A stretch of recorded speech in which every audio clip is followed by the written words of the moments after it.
I heard him say that, insinuating that wrestling fans are retarded. And then in the same sentence, he's holding multiple titles. I don't know what the hell. I don't know. That doesn't make sense to me. It's a fucking joke. It really is. The thing is, here's the thing. I've been kind of there, and here's why. Back in the day when I first hit my big notoriety on YouTube and I started making actually good money doing it, I immediately said, man, I got money to blow, right? Let me just blow it on stupid shit. So I bought a bunch of statues and I just threw them in my background. Now, do you really think that every character that I bought a statue of, I was like the biggest fan of? No. But my justification is, I'm gonna use this in my content. So even though I'm spending all this money frivolously to show like I'm a big shit, I have all this money, at least I'll be using it for content, right?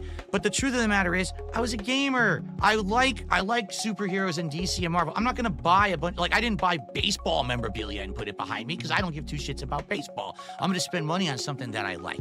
It's ridiculous what he's saying, that he's not a wrestling fan. The reason he's doing it is because he's embarrassed because I kicked him off my show. He didn't have the power to say, I'm done with the show. I took that away from him. So now he has to try to get power back, right? So disassociate himself from wrestling entirely. Oh, I never was a fan of wrestling and I never was this. Yeah, right. There's no way you would have done the show. You wouldn't have watched all of that stuff. How is he telling me how to watch wrestling? Like, I don't know how to watch that. Oh, well, here's how you do it, Phil. You need the VPN and this and that. Oh, he knows it all, but he's not real wrestling. Oh my God, he sounds like a fucking goddamn pissed off ex, bro. It's so hilarious. He sounds like a pissed off ex is trauma dumpy right now, dude. Holy fuck. Other times, this is insane. Now they're doing it to you. You're just a part of their show. Yep. I actually don't believe they mean any harm. I think they're just found a way to monetize it, much like everybody else. I also don't think all your detractors mean any harms. I don't. Not all of them. Not all of them. Yeah, no. I think I think that some of their obsessive people that are out that they have no control over are the ones that you got to look out for. Right. But there are a few detractors that I actually think they're talented, and I don't understand why they focused on you when I'm impressed at a lot of what they do, and I feel like they either do other things that actually make them money, and this is a side thing, or they're just wasting time, and they could be doing something better. I know the answer to that. The answer is very simple. It's that YouTube itself, or streaming itself, or whatever you want to say, but YouTube is kind of the focal point, has become an avenue where you can turn this kind of negative action, this toxic action, this internet bullying into profits. And the truth is, if they took those efforts and they put them towards something else, for example, making positive creative content, they would be successful because they have talent, but then they'd just be like me. They would just be a guy who has moderate views, makes a good living, but they're not gonna blow up.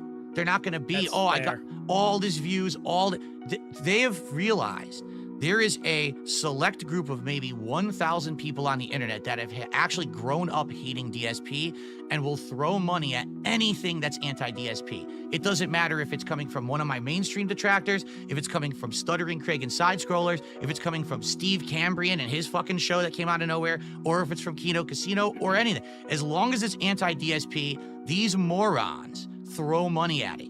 Even if it's not genuine, they still throw money at it because they're not stupid enough, or they are too stupid to know better. They actually think it's all real, and they just enjoy throwing money at bullying DSP, despite the fact I'm still here. I don't agree with any of it, man. I think that that some of them are so talented, and I just don't understand why they waste time. And I would never say any of their names because this ain't the place for it. You know what I mean? I'm not going to sit here. All that does to call them out, it gives them exactly what they want. They feel like if you give the name drop, that's it. They got that notoriety today from Phil or his content, and that's why I don't do it. It's just not worth it, you know? And I don't blame you for that. But yeah, that's something I had to ask. I don't really I wanted to understand the PPP thing and the detractor thing. I get it. I totally understand, man. I actually think PPP fucked up because he couldn't figure out how to run a fucking wrestling show. Wrestling won't get views. Tell that to JD from New York. I'm fucking watching like someone lick the butthole of Kim Jong-un. It's literally what I feel like I'm watching, bro. You can't get views in the wrestling realm. This is disgusting. The thing is about PPP is that he wants a certain level of attention or success, and whether that's views or money, that's what it's about.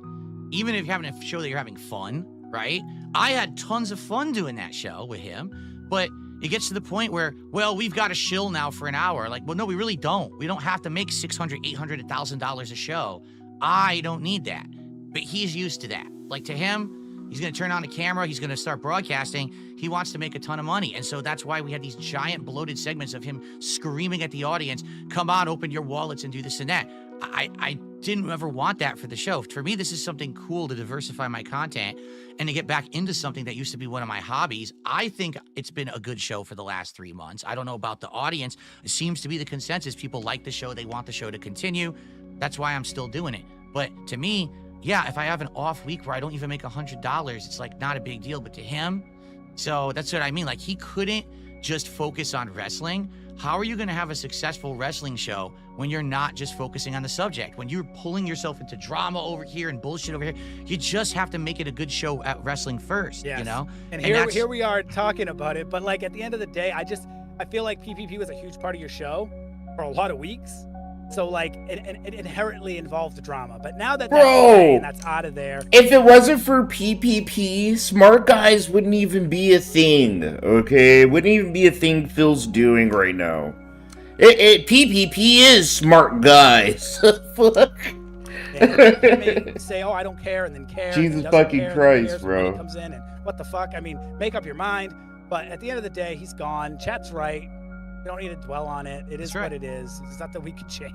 All right, let's get some initial shout outs. We have a few contributions that have come in. Now, just to make this clear for everyone, this is a standard show. Contributions count, whether it's on the YouTube side, super chats, memberships, whether it's on the Kick side, subs and gifted subs, and of course tips, which you can do through either way by typing the tips command, !tips. The way it's going to work is if we happen to hit $100 of support tonight, I still have 3 packs of Topps WWE cards to unpack when we hit $100 each. So, if we raise $100, I open 1. We raise, $200, we open 2. I was supposed to have another box today.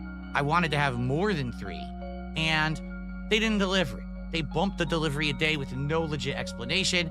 So sadly tonight, I only have 3 that I can open. So just so everyone knows, if we do $400 tonight by some crazy pipe dream, I only have 3 to open. I'll owe you 1 for next week. The box is in transit, all right? But just also so everyone knows, the cost of these has exponentially increased in the, month and a half that I've been opening them. So the first box of these I bought back in February cost $40.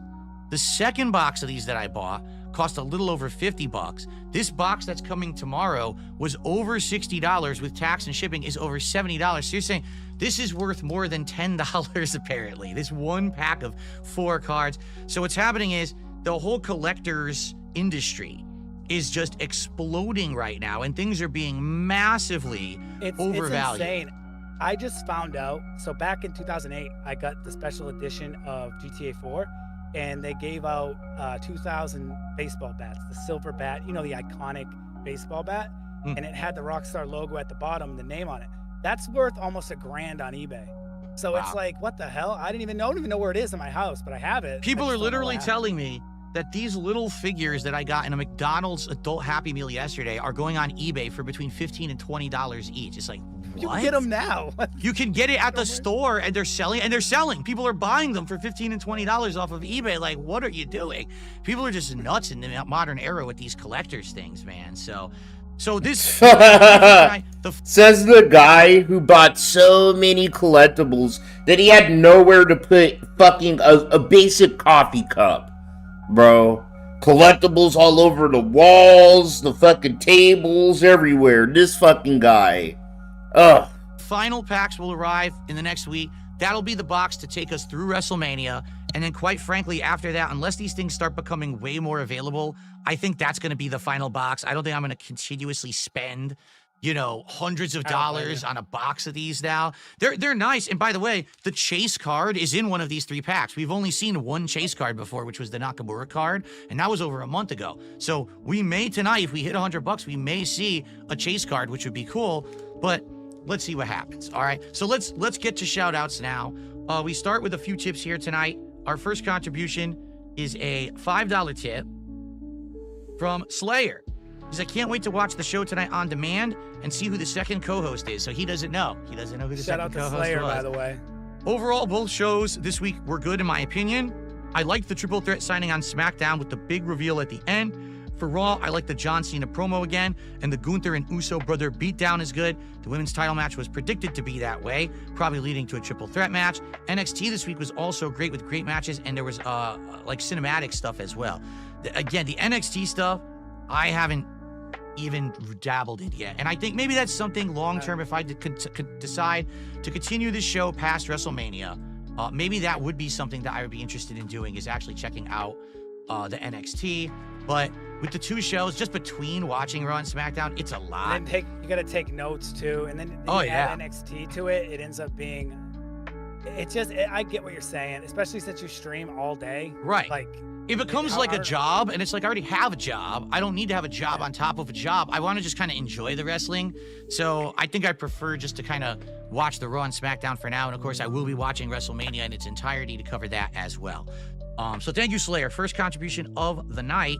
We got a tip here for $2 tip. Hold on, because it closed on me. From... This says, this is some content I can sink my tooth into. I love it. I don't know what that's a reference to. Only one tooth? It's probably a reference to my ass. teeth. That's all. Try again. Try again. Oh, is so, that what it is? You want to know what? This is weird. This makes you think about, like, the guest Phil might have going forward, right? Is he actually gonna end up having Mersh and Cog or whoever the fuck? Or is he, like, chickening out? He's, alright, I'm gonna have, one of my hug box F words sit here and do the show with me? Like, what the fuck, back in bro? The day, I got an elbow to the fucking... Ouch. I don't know. I guess we'll find out. It is what it is. It gives you strength. Something these fuckers don't know nothing about. Yeah, you know, it's always hitting below the belt. It's always doing stupid shit. Like, who gives a shit? Who cares about this? Yeah, I don't give a shit. I'm the one that actually dealt with it. These fuckers just talk about it. We've got, let's see. Well, first of all, we had a couple memberships. It looks like we had Gabriel the Blessed, 20 months as a member on this channel. Thank you, Gabriel, because I realized that this React channel doesn't have a lot of content, right? It's Smart Guys once a week, and it's basically if I do a DSP tries it here or there. I appreciate those of you who actually have kept your memberships. Thank you, Gabriel, for that ongoing support. $20 super chat from Papa Slap Nuts. He says, DSP, how many subs to burn those cards? What do you mean? Like, that's to go fucking crazy. He's got to go outside and burn the cards. Or to burn the cards physically. Yeah, exactly. I don't know if he means to actually burn them. Well, I'm not going to burn my house down. I think that would be kind of stupid. To be honest, I know a lot of people have said, oh, you gotta be careful with those because they're valuable. Like, I don't see them that way. You know what I mean? Like, I just do it as, like, I think it's something fun to do. And actually talking about the wrestlers that have been on the cards has been pretty funny, I feel. So it's been something entertaining. But no, I'm not going to do any crazy stunts. Now, if you mean to burn through them, meaning open up all 3 packs, it's $100 a pack. So we need to get to $300 tonight to go through all of them tonight. I really don't foresee that happening tonight. So, okay. We received a $2 super chat from Lester. And he basically is suggesting another co-host. There is one more co-host next week on this show. And before we get to our coverage of wrestling, everyone's already talking. It's this simple. All right? I'm not going to tell anyone who the final co-host of Smart Guys is going to be next week before the WrestleMania show. But what I will say is this. I did it this way on purpose. Ethan Ralph was first because everyone was going to not be able to shut up about Ethan Ralph if I didn't have him on first, and he spoke up first. So to have him on first, it made sense. It actually built up hype. People got excited. I have Cypress TV on this week to be the middle guy between these two kind of polar things, and you're going to see what I mean. Because next week will be the last guest host, and all I'm going to say is you're not going to want to miss it. It's going to be a doozy. No one's expecting it. It's going to be Cog. Diapers will be filled. That's all I'm going to say. Watch it be Cog, bro, or some shit, right? Okay. All right. So it looks like that's what we've got so far. Remember, on the YouTube side, super chats, memberships, gifted memberships count. On the Kick side, sub. Oh, wait, we had a sub. I missed it. We did have a sub from... Hold on. Shit. I really got to get a mouse for my laptop because the touchpad is actually wearing out now and not working nearly as well. From Lance Catamaran. Thank you, Lance Catamaran, for the gifted sub over on Kick. Let's get that up on the leaderboard. And likely then, we will get into our discussion of wrestling for the week. That's right, folks. This week, we're actually going to start talking about wrestling within the first hour, if you can believe it. To be frank and honest with everyone here, my goal for this show is to try to make it between a 2 to 2.5 hour commentary show. Not to say that I don't want to talk off topic. I think it's fun to have interaction with the host and to have a little bit of camaraderie, go back and forth. But tending to go too long has been an issue where, you know, you go on a tangent for an hour and then you got to rush. Like the big complaint about last week's show with Ethan was the last half hour, I literally turboed through most of Monday Night Raw. And I was like, yeah, we had already gone late and I really needed to finish the show. And I really don't want to do that. I want to focus on the wrestling. I want to give you guys the commentary that you're here for, in addition to anything else extra. All right. So that being said, we're about to get started with our wrestling commentary here. Cypress TV, do you have anything else you'd like to just get off the table before we jump into SmackDown for the week? I am ready to jump. I'm ready to jump into wrestling, man. I got a lot of notes and a different perspective on a few different angles that are happening. So I'm excited to talk about it, man. And I think the chat's ready. I think they're ready. Awesome. So we are at $34 of support. That means we need 116 more to hit my goal for the night. And we need 66 more to unlock our first pack here. And remember, one of these packs has a chase card. That's going to be a unique, really cool looking card in it. So there's actually a pretty high chance that we're going to get one of those tonight when we hit $100. All right. So let's see how it goes. All right. So this week, WWE was completing their European tour.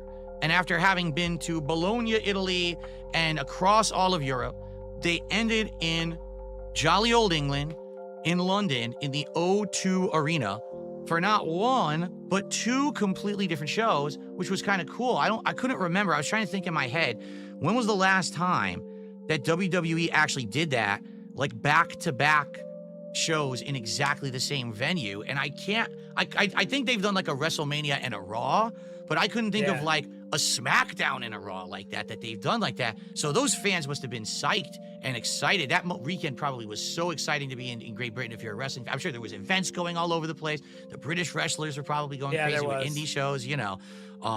So that was really cool. So they did have that the year we went to WrestleMania 29. The Brooklyn Nets Stadium. They weren't the Brooklyn. I think they were the New Jersey Nets at the time. They had that arena, which I think they turned into a parking lot now. Sure. They had a SmackDown and then Raw, like you said, between the Mania, and that was the only time I can remember them doing that. Wow. And that was hype. Hype.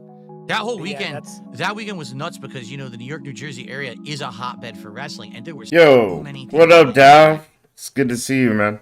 Indie shows and real, you know, shows like we had gone to the Hall of Fame as well. We went to the Hall of Fame. We went to WrestleMania. You saw Donald Trump. We saw all that, dude. It was so crazy. It was such a great weekend. And the thing is, like, I'm just glad I did it because now I can say, hey, I was really into it at that time, and I probably never want to go again. It's good just to do like a life event. But for people who do it every year, that's just crazy to me. Like, oh, I go every year. I go to WrestleMania and I go to all the shows. Like, it's a lot of travel. It's a lot of people. You know, it's a lot of stress. So more power to them. But I enjoyed doing it. Like I said, for this weekend, for those who are in London, it was probably another one of that super weekend kind of a feeling, especially with the build up to WrestleMania, and all the big superstars were there this weekend. So talking about that, let's start with our coverage. So SmackDown this week, live from London, England, the O2 Arena. It was Friday night, March 28th.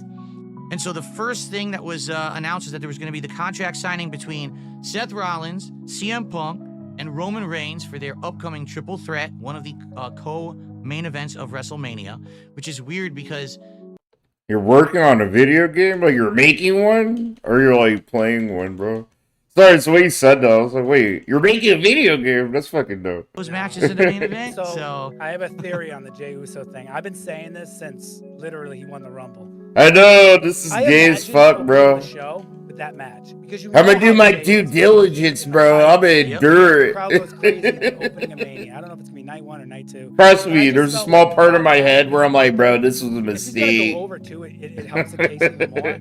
That match. This was such a mistake. Fuck me. For WrestleMania, comes out, hypes the crowd, wins the title. Everybody's talking about it. Jey Uso wins. Jey Uso. But wins. we here, Me, all right, since he we're won the here. Rumble, I'm like, he's the We're opener. gonna keep the I club don't know what the open main till it's event time to is. close. I knew that you can't not open without Jey Uso. Jey Uso. Right. I know they say main event, but I'm sorry, there's nothing main event about Jey Uso. He's awesome. He's a great hype guy, but his promos are and his wrestling is kind of like good, but it's not like main event. And there's just a lot that he's got to work on with his mic skills, and I think that's what really puts him behind it. But yeah, no, I'm not. I think that I'm actually thinking the triple threat is definitely where it should go, the main event. I agree, and I've been saying this for weeks that I think the Jey Uso match is gonna be a curtain jerker. It's that kind of. It reminds me of the Daniel Bryan Sheamus match from many years ago, where there was all the hype for it and everything, and everyone thought it was gonna go one way, and then it just curtain jerked and it was over fast. I wouldn't even be surprised if it's a fast match. Like they just, let's get this shit done.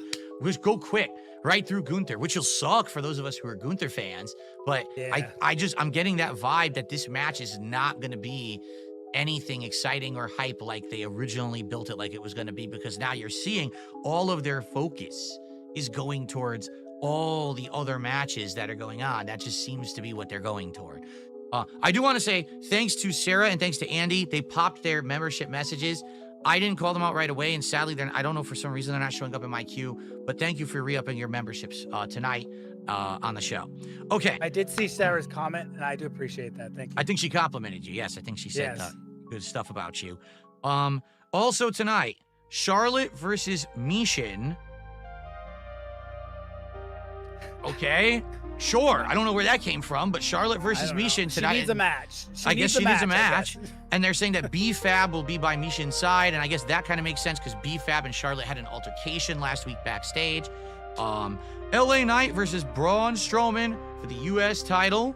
What will happen there? Because we already know that Jacob Fatu is in the mix, and he would have probably had that match opportunity, except that it was cost him by the new bloodline last week. So obviously we know some hijinks will ensue there.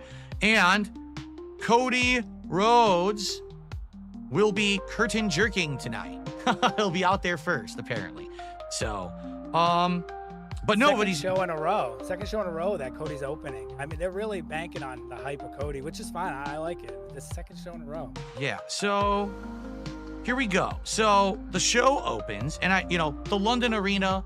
London is one of the biggest pro wrestling fan bases in the world. That's why there's been so many promotions. Like, remember, even WWE had their wrestling promotion out there at one point, WWE UK and all that, or NXT UK. NXT, so it's been huge. The crowd is great. I'll just say this. All these European crowds have been absolutely amazing.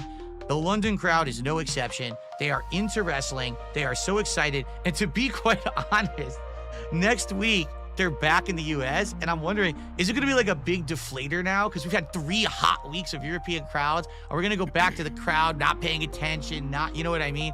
I don't know. Yeah. I guess we'll see. But once again, this crowd was absolutely excellent. And it's Randy Orton who enters the arena, and the crowd is just so crazy. They're just singing all of everyone's songs nonstop. Their name, the chant. It's just crazy. And Orton, again, I keep saying this. It's so weird for me because I see Orton come in and he's happy. And I'm so never used to seeing Orton happy. He used to be the guy who's the pissed off guy. He hears voices in his head. He always wants to kick your head off. And he comes in happy now. It's just it's different. It's like a different side of him. I think I like that side because it's something that I'm not used to. So he basically says, I'm not the sentimental type, but for London. And then he basically looks at Cody Rhodes and he goes, man, look at you now. Remember, back in the day when we were part of, oh God, what was the name of the group that they were in? That Orton Legacy. Was the Legacy. That's right. Where Orton was the head, and then you had Cody Rhodes, and you had Ted DiBiase Jr. as kind of like his second-hand man, his henchman in the group. And there's a lot there. There is a lot of history there. It's pretty cool to see these guys that they're now in the same promotion, but how the tides have turned, and now you see Cody's on top and Orton's kind of like mid-card. So Orton compliments him on the way that he had the balls to leave WWE and go to AEW and do everything that he did. And I'm going to be honest, I wonder if any of this is true, or this is just the script. Because for a guy like Orton, who He's a company guy, right? He's always been WWE. His dad was WWE. So to hear him say to someone, oh, I'm glad you left and made a name for yourself elsewhere and came back, I don't know if I really buy it or if that's just the script. I think he's genuine. I think he's genuine because I feel like a guy like Orton, you know, being close to Cody, wanted Cody to succeed. But I feel like backstage he'd be more frustrated in the fact that he's playing, you know, his friend's doing the Stardust thing. Yeah. So right. I think it's genuine. You know what I did notice about Orton is he was getting kind of annoyed with the crowd, like with the chanting and stuff, because he even looked at his wrist at one point and was like, we don't have all day. Right. And I have to agree with him. Now, I love the London crowd. They're awesome, like the way they interact. But I do feel like they stretch these segments and they throw people off. I do think that, and I'm gonna revisit this because I do think it played a little bit of role on Raw too. But like, I do think that Orton was getting a little annoyed with the crowd going back and forth and stopping the promo, and he was trying to build to something. I definitely feel like there's a sweet spot. Like, if anything, what we saw during the COVID era was that not having any crowd craps this product. Like, this product doesn't look exciting if you have no one there to cheer it. But on the flip side of that, it's kind of like the extremes. If you have people who are so overexcited and so loud, now you can't even get a word in edgewise. What I noticed on Raw, which I think we'll get to, is that there were certain segments where the crowd doesn't like a heel and they won't let the heel talk, so you can't even get the segment done because they're trying. And then what they did on Netflix, at least, they like had to edit in some of the dialogue because you couldn't hear it in the arena, and you could tell no one even heard what they said because the crowd is booing so loud, or, you know, they're shit talking the heel. And so I get that. Like, I get that from Orton. Like, he's a professional. He wants to get this plot line out. He wants to get the segment done because there's many other people in the back that need to get their time. I get it. You like me, you like Cody, but, you know, be a little bit respectful to everyone and don't go overboard. So. And they're planting seeds. That's what this whole segment was, just to plant the seed for the future. Oh, yeah. So Orton basically, again, he complimented Cody for having left WWE and coming back later on and basically being top dog. You changed the business and everyone knows it. And we all know that one day you would come back. He compliments him for years ago when he had completely destroyed his body, his pectoral muscle, but he still wrestled that Hell in the Cell match against Seth Rollins. And he says, you know, you beat Roman. And now it's on to your next story. That wasn't really the end of your story. There's a whole new one that you've been living now. And the business is mostly up because you're in the position that you're in right now. And I do love you, dude. But you know what?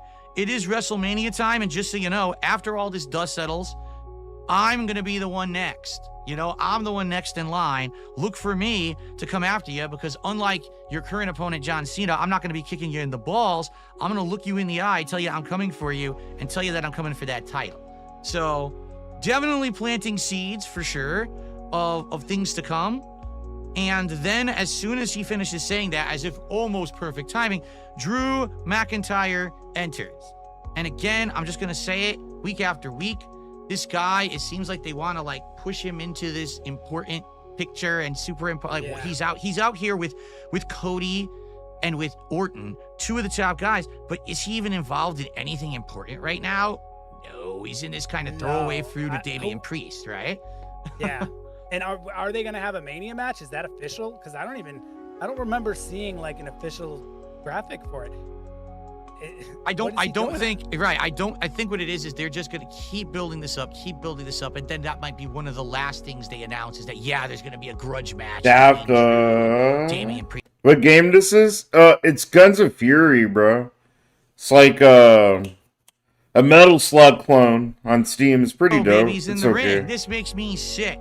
It's like a Metroidvania type of like Metal Slug Cody, clone. You should have listened to me about everything, but no one ever does. So now we're in the situation that we're in right now with Cena and everybody. Then he insults Damian Priest and calls him the Timu Undertaker, which I thought was a good line. It is. He has these one-liners, man. McIntyre is on point with his. I don't know what happened to him within the last like 5 years, but he is on point with his promos. and his interactions on Twitter is great. Whatever he's doing. Oh, really? I don't follow any of them. I purposefully had to unfollow everyone on social media because a few years ago I was actually following WWE and all that on social media, and literally my entire X feed just became wrestling. And I was like, this is insane. And I kept unchecking everything, and it would still give it to me. So I had to block it all to stop. And now, thankfully, I can use X for work and not see 7,000 wrestling tweets every 5 seconds. So Drew says, I'm going to be the one to take that title from you, Cody, after WrestleMania, not Randy Orton. So it's kind of funny because when he says it, he's like, so he's implying Cody is going to beat John Cena, right? He's like, yeah, you're going to beat him, but I'm going to be the next in line. And then he turns to Randy and he goes, you're jacked up on the outside, like you're really ripped, but we all know that your back is hanging by a thread. So then basically Cody attacks, Drew escapes an RKO attempt, and they got a little bit of a rumble there. And so will Drew actually have any impact? No. What they're doing is they're setting up that there's going to be a match with Drew and Orton tonight. That's the big match for London. That's why they did that segment. So it's cool. Will Orton actually come after Cody after WrestleMania if Cody beats Cena? I don't know. Like, the way I see it is, if Cody were to beat Cena, Cena really has to ramp it up and pick up, because this is last year and now he's a heel and everyone likes this character now. So I feel like they're going to keep that up. I don't think that they're going to be like, oh, he beat Cena, Cena goes away, so now Orton can challenge Cody. I think that it would still be like Cody and Cena. So I think it kind of was just a one-off thing just for this show. I mean, that's my opinion anyway. I don't foresee my opinion is, I don't think Cody wins. And I want to, when we get to the main event or the interaction with the signing, I have a theory. Okay. Who I think is going to walk away with the title. Okay. And I don't think it's Cena or Cody Rhodes. I don't think either one of them walk away with the title at the end of Mania. Interesting. I think, so we'll get to that, but I do believe that I think I know who's going to walk away with the title, and it's going to shock people. I hope I'm right. We'll get to that. I haven't heard a take like that yet. That'll be interesting. All right, cool. I just want to give a very quick shout out. There was a $4.20 tip here from, let's see here.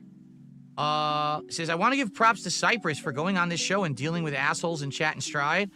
He says, I wanted to email you about getting on the show as a potential guest. I have previous experience in pro wrestling commentary, but I actually have, so I'm a little afraid of trolls who might want to harass me because of it. Oh my God, Phil. I'm sure. So like, fucking really, bro? On the show, and I'm loving the show so far. Stick to the wrestling shit, you fucking weirdo. I have to agree, because as we know, that it's called the Vortex. I'm not a part of the Vortex. I'm not. I ignore it.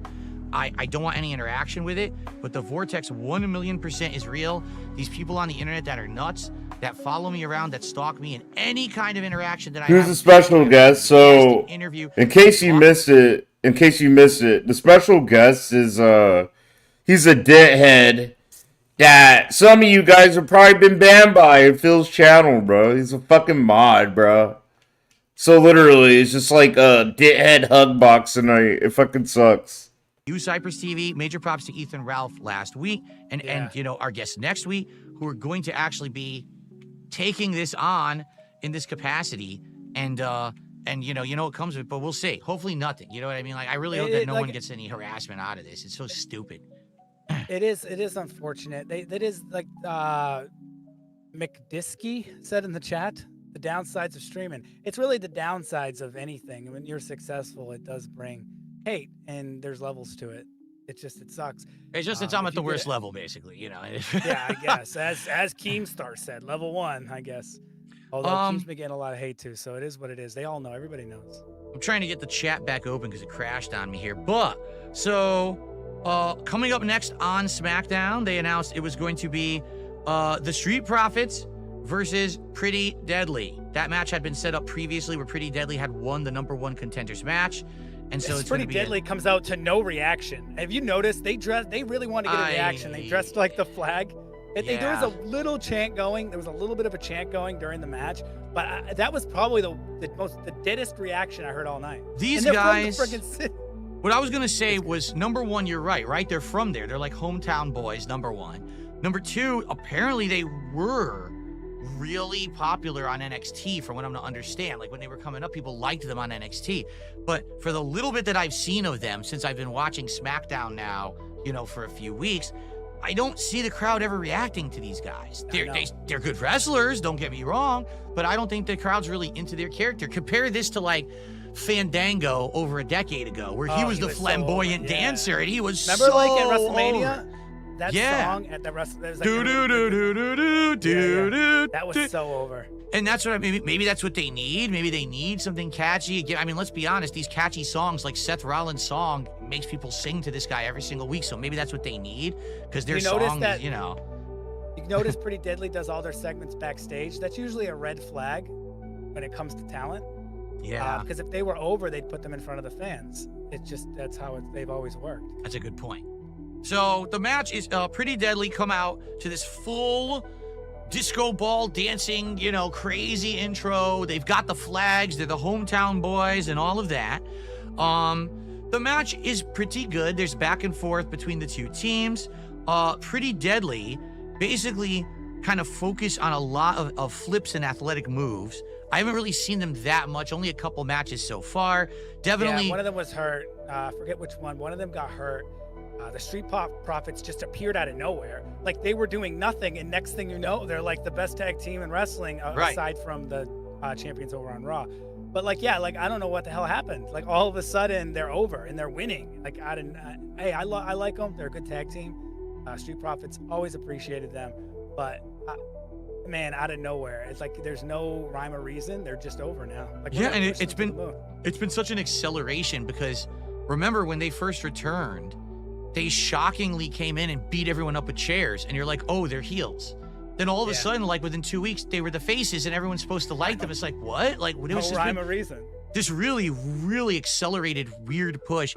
But I'm like, listen, Street Profits are good wrestlers. They've been in the company now many years. They were great in NXT. They were good on the main roster. They got shoved to the side for a while because of injury and everything. Then they're back. I'm happy with them. And they win this match. What happens is Pretty Deadly does too many athletic moves, and they end up getting caught in a doomsday blockbuster for the win. And so Street Profits retain their titles, and Pretty Deadly, I guess. Is Phil making any tips? Yeah, Phil's making tips. He's just like letting him build up, and he's gonna read some more Anatomy, dude. Like, I'm not surprised if he makes like $200 tonight. You know, Profits are great in my opinion. We'll see. We'll see what happens. So then it says Zelina Vega and two people who you don't know who they are going to team up against Chelsea and her cabinet. But I guess, and then I said, oh, I know what it was. So it showed Zelina Vega and two women. I was like, who the hell are they? Like, who are these women who she's tagging with? They haven't been on TV for weeks. Like, who are they? Right? Why isn't your United States champion Chelsea Green in a match? She's Triple H wants to make these titles, but then he doesn't want them to defend them. Yeah. When she won it, I was like, awesome. Chelsea Green, she's going, I think she deserves it. I think she's got so much potential. And she's just become a manager who holds a title. Yeah. How are we going to believe this title if she's just sitting on the sideline the whole time? It's just, I don't understand this match. Here's the thing. I get the gimmick. And the reason I get the gimmick is because this gimmick's been used before. Back in the day, there was the heel who just never wrestled. They had the title, but they never wrestled. They had a group or a stable with them that would always protect them. And it was almost like you got to get through them to finally get to the person and finally get the title match. And then when you finally got that hype title match, it was like, finally, this person's going to get their comeuppance, right? So I get it, but I agree with you. I want to see her wrestle. I want to see this get hyped. And I'm tired. I'm so fucking tired of seeing Piper Niven wrestle every week. I think Piper Niven's good, don't get me wrong, but I don't need to see her every week wrestling instead of the person who's the champ. I agree with you. What are they dressed like? What is this gimmick where they're like, I'm not feeling, there's only one woman's angle I'm feeling right now, and this is not one of them. It could be so much better. You don't like the secret Hervis? How dare you, sir? I don't even know what that means. What the fuck is that? It's obvious. So... They're right now, WWE loves to do this. They got to capitalize on what's going on in real life. And right now, of course, Donald Trump being president is a big thing. It's controversial. So let's make her the controversial champion. And she's protected by the two Secret Service members who are, she's supposed to be like. That's what they're doing. Yeah, that's exactly what I think it is. So, if Trump hadn't been elected, they wouldn't have have done it. It sounds fucking stupid. Better than any guess I could have. They called them the Men in Black. at the end of the day, you're only ever going to get prestige on a title is if the title's defended. And if Chelsea Green isn't going to defend the title, then it's not worth anything. So the reason that I got confused here, so they show Zelina Vega, she's going to team up with these two other women against the Secret Hervis and Chelsea Green. And I'm like, oh, this is interesting. But then when they show who it is, I'm like, who are they? And then it clicked in my head. I said, it's the women who are on the fucking cards I just unpacked like last week, who have been missing from TV for like 8 months for no reason. This is them. Their names are Katana Chance and I guess Kaden. And they're now back teaming up with Zelina out of nowhere. Like there was never any interaction, never explanation, just, oh, they're her team now. Oh, okay, sure, whatever you say. So that's going to be a match tonight. Also, Paul Heyman and Roman Reigns are here, and they are together. So they're going to have a hype segment, you know, what's going to happen when Paul and Roman are together talking instead. Because remember, a couple of weeks ago, it was just Paul. So now to see them together, what's this interaction going to be? Is Paul going to turn on Roman because he owes CM Punk a favor? You know, the big hype segment there. Shout out here, we actually received a $30 tip, a very generous tip here coming in from Alex from Phoenix. He says, I'm kind of fantasy booking. It's one of Phil's mods, I think bro. I see Cody dropping the belt at Mania. Then I think he's going to do a heel turn down the road. Cena will carry the belt till SummerSlam, where Punk will take it off of him. Big ups to Cypress for being on the show tonight, by the way. So thank you, Alex. Interesting. Alex also made another point in chat about Alexa Bliss when we were talking about the match. And I agree, Alexa Bliss has no spot on this card, and I haven't seen her on Raw, so I think that's a miscue too. I don't know what's going to happen with her. I guess she's not going to be at WrestleMania unless they do one of those battle royals, which they sometimes tend to do. Maybe they'll do, like, what is it? I know they do the Andre the Giant, so maybe they'll do a women's battle royal and she'll be in there and win it. I mean, well, King Crimson in chat. He's like pronouncing the word wrong. Battle royal, isn't it like royale? That's how that word's pronounced. But whatever, bro. I didn't graduate high school, so who am I to talk? Saying that I don't know if this is true. I have a GED and a culinary arts degree. She got removed from the. I should speak on anyone mispronouncing shit. Oh, wow. I wonder what happened. Because she had just come back, too, man. Damn, I wonder. All right.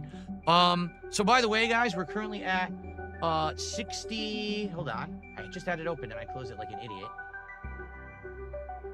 Oh, shit. Where'd it go? Oh, here it is. We are currently at $68, so 32 to go, and it's our first pack on opening for the night. For those who are interested in seeing if we can get one of those chase cards, 32 more bucks of support, and our they're first pack opening. guaranteed to have one of those three. One of them has it. One of them has guaranteed. a cool chase. I don't know what it'll be. The last one was that cool Nakamura card, which is a blue SmackDown card, and that one looks really nice. So, okay. So I made a point here. I don't know how you feel about this, Cypress TV, but I said, this was just a dumb, pointless match, to be frank. Mm-hmm. This women's match. First of all, to see these two women come back, and I made a note here. Now I'm remembering that Katana and Kaden were actually a tag team in NXT at one point, and so I guess they carried that over to when they came to the main roster. So maybe that's the reason why they're teaming up tonight, you know, on the Zelina side of things here. But it's just dumb. I said, there's nothing even to say. It seems like it's kind of a meaningless match. There's a few spots, but of course, Chelsea's going to distract the ref. No shit. It's like what she always does in these matches. So then Piper gets a Piper driver from behind Katana Chance. 1, 2, 3. Zelina runs out for the save, takes out the Secret Hervis. Chelsea then attacks her. And I said, wow, it's kind of funny because when you actually see Zelina Vega going up against Piper or going up against, she's really small. Like, she's like short. Like, I think she's even shorter than Alexa Bliss, and that's saying something. So then basically Zelina gets crushed completely by the Secret Hervis, and that's the end of the segment. So I don't know what the point is. So first of all, she was supposed to go through Piper Niven to earn a chance to wrestle Chelsea. She loses to Piper Niven. Then they have this match. She runs out for the save. She gets crushed by Piper Niven. It's like, what are they doing right now? What is the point of this? Are they building to something? I mean, it seems like it's going to be Zelina versus Chelsea, but I'm not convinced this is a good way to do it. She gets crushed every week. They want to get Piper Niven on the card because I believe she's somewhere from Europe, and you know, when they're in Europe, they want these people on the card. I just feel like they went about it the wrong way. I don't think this match didn't really mean anything to me. No. Filler match. It was just a filler match to get us through the show. And SmackDown's almost 3 hours now, so they got to fill the card somehow. King Crimson says, do you remember there was Amazing Red in TNA? Zelina Vega is his cousin. I did not know that. I do remember Amazing Red from TNA back in the day. So that's interesting. So she's part of kind of a wrestling family. Cool. Okay. Up next was a match that actually was interesting.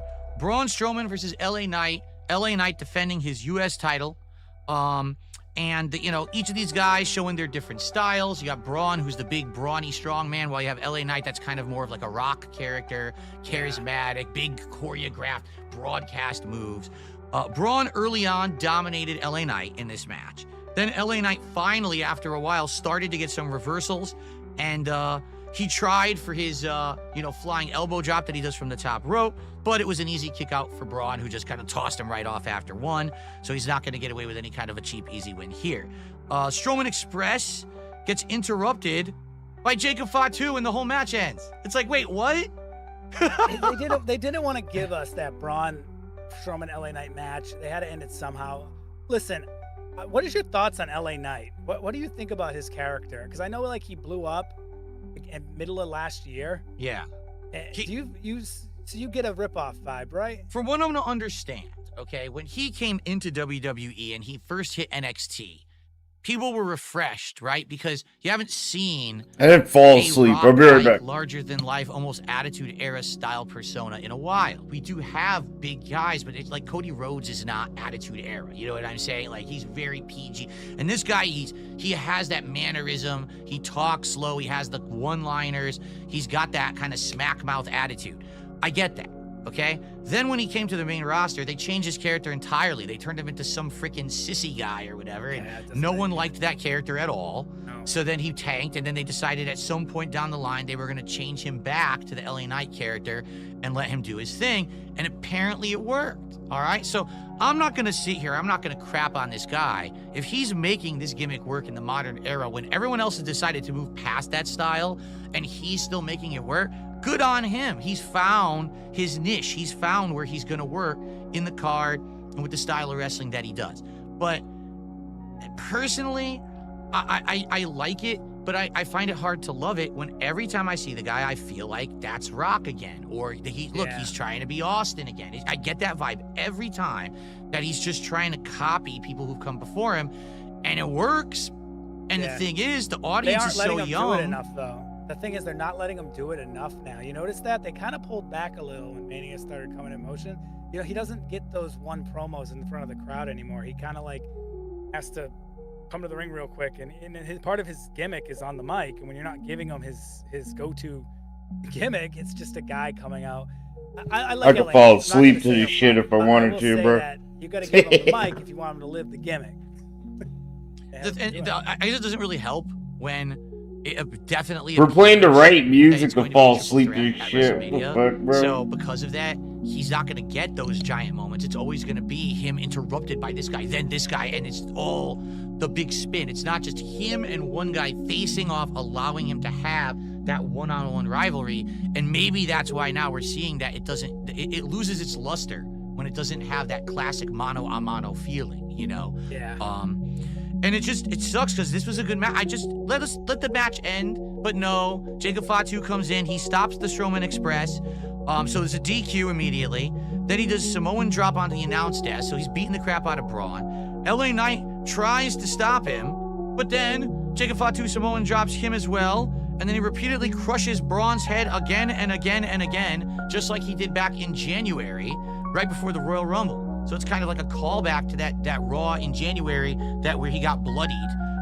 Then he repeatedly does moonsault after moonsault after moonsault, and eventually people come and break it up, and that's the end. So it's obviously apparent that they're going for a triple threat here. It's very obvious this is going to be a triple threat at Mania. This would be the third triple, if this is true, what you're saying, this would be the third triple threat match on this card. Yep. And I don't know how I feel about that. I thought they were going to have Braun versus Jacob Fatu. 1v1. I don't know. I get LA Knight's a champion. He needs a match. But, like, I don't know how I feel about a triple threat. I just don't know if that's necessary. Braun can take Jacob Fatu, and there doesn't need to be a title involved. Give LA Knight something else. That's just my opinion. I almost feel like they just, it feels like the plan was it was going to always be Braun and Jacob.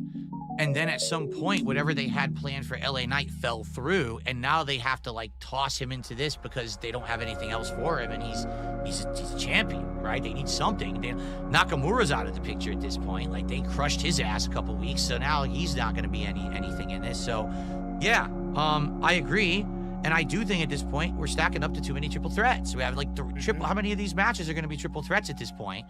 It kind of, I could tell you, it kind of takes away the hype of the triple threat. Triple threats used to be exciting. Now it's kind of like with every other match is a triple threat on the card that it doesn't really stand out anymore. Okay, so up next we had Jimmy Uso being interviewed by Jackie in the back. And we're talking about last week how Jimmy Uso confronted Gunther in the back, and Gunther basically insulted both Jimmy and his brother Jay, and Jimmy slapped Gunther so hard across the face that it resonated, and they've been saying, oh, it's the smack heard around the world.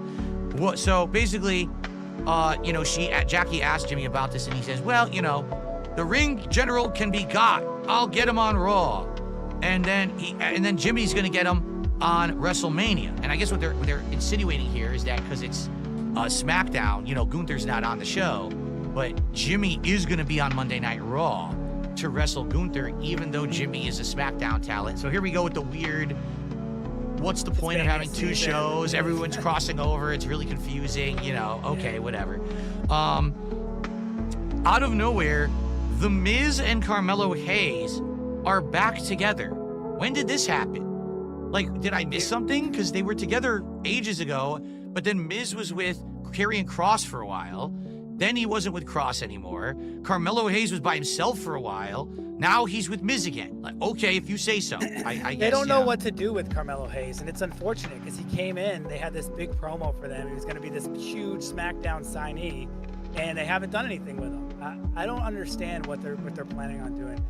Also, I don't know what's going on with this Mania season. I don't know if it's because they have to wait until the 20th this year, which is, I think this might be the latest WrestleMania has ever been. Yeah. Usually it's my birthday weekend, which is this weekend. It's a full 2 weeks after this year, right? So I feel like they're just trying to figure out what to do to get us to Mania, because it's kind of weird. And it just seems like they're kind of throwing stuff at the wall and seeing what sticks, and a lot of it's not sticking. Like, this stuff doesn't even make sense, like filler matches and stuff. Because they announced, tonight it's going to be Jimmy versus Miz. Why? What are you talking about? I guess Jimmy needs a match tonight. So Jimmy Uso versus Miz. This is going to be their match tonight. So now there's a backstage vignette. Not vignette, backstage kind of like segment. So Solo Sikoa is furious at Jacob Fatu because Jacob didn't tell them that he was going to go out there and interfere with the Braun Strowman and LA Knight title fight. And he's angry at them because they didn't tell him last week that they were going to interfere with his match that cost him his shot at the title. So basically they're going back and forth, and it's funny because like Solo's like, lower your tone, but then Jacob's like, no, let me be clear. I'm going to be the last man standing versus Braun, and I'm going to do it with or without you. So now, similar to how for so many weeks we had this dissension within the ranks of the Judgment Day over on Raw, it seems like the seeds have already been planted and that the new bloodline is starting to crumble and fall apart. Jacob wants to do his own thing. He doesn't like that Solo thinks that he's in charge of this thing. And it's okay for Solo to interfere in his match, but not okay for him to go out and interfere with someone else's match, And I kind of get that. So I definitely see a split probably coming where Jacob's going to end up going his own way. And it seems like that's what they want. If you were to ask me right now, in the new bloodline, who's the hottest guy, who's the guy everyone's interested in, it's definitely Jacob Fatu. It's not Solo. 100%. It's not even close. I thought for sure coming after Royal Rumble that we were headed towards a Solo versus Jacob Fatu match for WrestleMania. And then that didn't happen. Imagine if they had Jacob Fatu instead of Solo when they started this bloodline thing. because I never believed that whole Solo taking over the bloodline thing. Yeah. Something about it didn't make sense. But Jacob Fatu has all the tools. Right. Like it would have been so much better. And I hate to say it, but I knew doing that new bloodline thing, I knew that Jacob Fatu wasn't going to, he's going to outshine. I knew that it wasn't going to work for long because he's just a bigger presence than Solo. And in reality, you notice how Jacob Fatu didn't say a word. Right. When he first got introduced, he didn't say a word for a long time because they knew the moment he opened his mouth, he was going to outshine Solo. and we're headed that direction. And they should have paid it off at Mania. It would have solved our triple threat issue. You could have had Braun versus LA Knight, and you could have had Solo versus Jacob Fatu. Maybe they will still do that. I mean, who knows? Again, we're multiple weeks out. Right. But the way I see it, I missed the entire new bloodline plotline. I saw the culmination of it because the first match I saw was Solo versus Roman at that inaugural Netflix Raw. But my take is Solo to me is kind of like the charismatic, almost like upstart. Like, let's say you had a gang and you had a tried and true leader of the gang, but now you got that upstart who challenges the leader for that. He's kind of like Starscream versus Megatron almost in the Transformers. Yeah. It's that dynamic. But Jacob is like the ultimate badass Samoan. He's got the look, he's got the moveset, he's got the brawn to do it. He's pushing around attitude. Braun Strowman, right? You know? He has that attitude, man. That straight up Umaga style. Man, like he's a Samoan through and through. Like that's the guy that you want to be out there representing the island. And in my opinion, he's gonna go so far. I could see a ton of product being pushed with his shirts and stuff. When they start giving him that real push, yeah, be prepared, man. I saw him in the indies and the promos that he was cutting. Some of the stuff, maybe they'll let him do in WWE. He's talking about dog walking people's asses. And, oh man, it's gonna be good. There was an interesting thing here. King Crimson is saying, I do think they're gearing to remove Jacob from the new bloodline because Tama Tonga's brother is currently in New Japan Pro Wrestling. I guess he's called Hikuleo. He just signed with WWE. So it seems like they're gonna maybe bring him up and shuffle things around, and that would make sense that he kind of bumps him out of the new bloodline and then he maybe goes against them for a while. I could see that, and that would be pretty good, I think. So, okay. Next segment on SmackDown was a interview with Naomi. I said, man, this was shitty. Who produced this? Because I'm really getting tired of these backstage interviews that they're not very well done. Last week we had one with Jade. This time we had one with Naomi. She basically says, I always do the right thing. Why am I made to be the bad one here? I was the one who saw that Jade was trying to steal Bianca's character, Bianca's thunder, Bianca's momentum. It's like he's talking about himself, you know? Whatever. My place with you, Bianca, I don't understand this because we were, tried and true sisters. And I'm listening to this and I'm just like, I don't like it. It's boring. It's been done before. It's very cliche. And I get it. They want to have these dramatic plot lines with the women, but it's just not doing it for me. I don't buy Naomi. I don't even think, to be honest, Naomi versus Jade at WrestleMania. Are you excited really for that?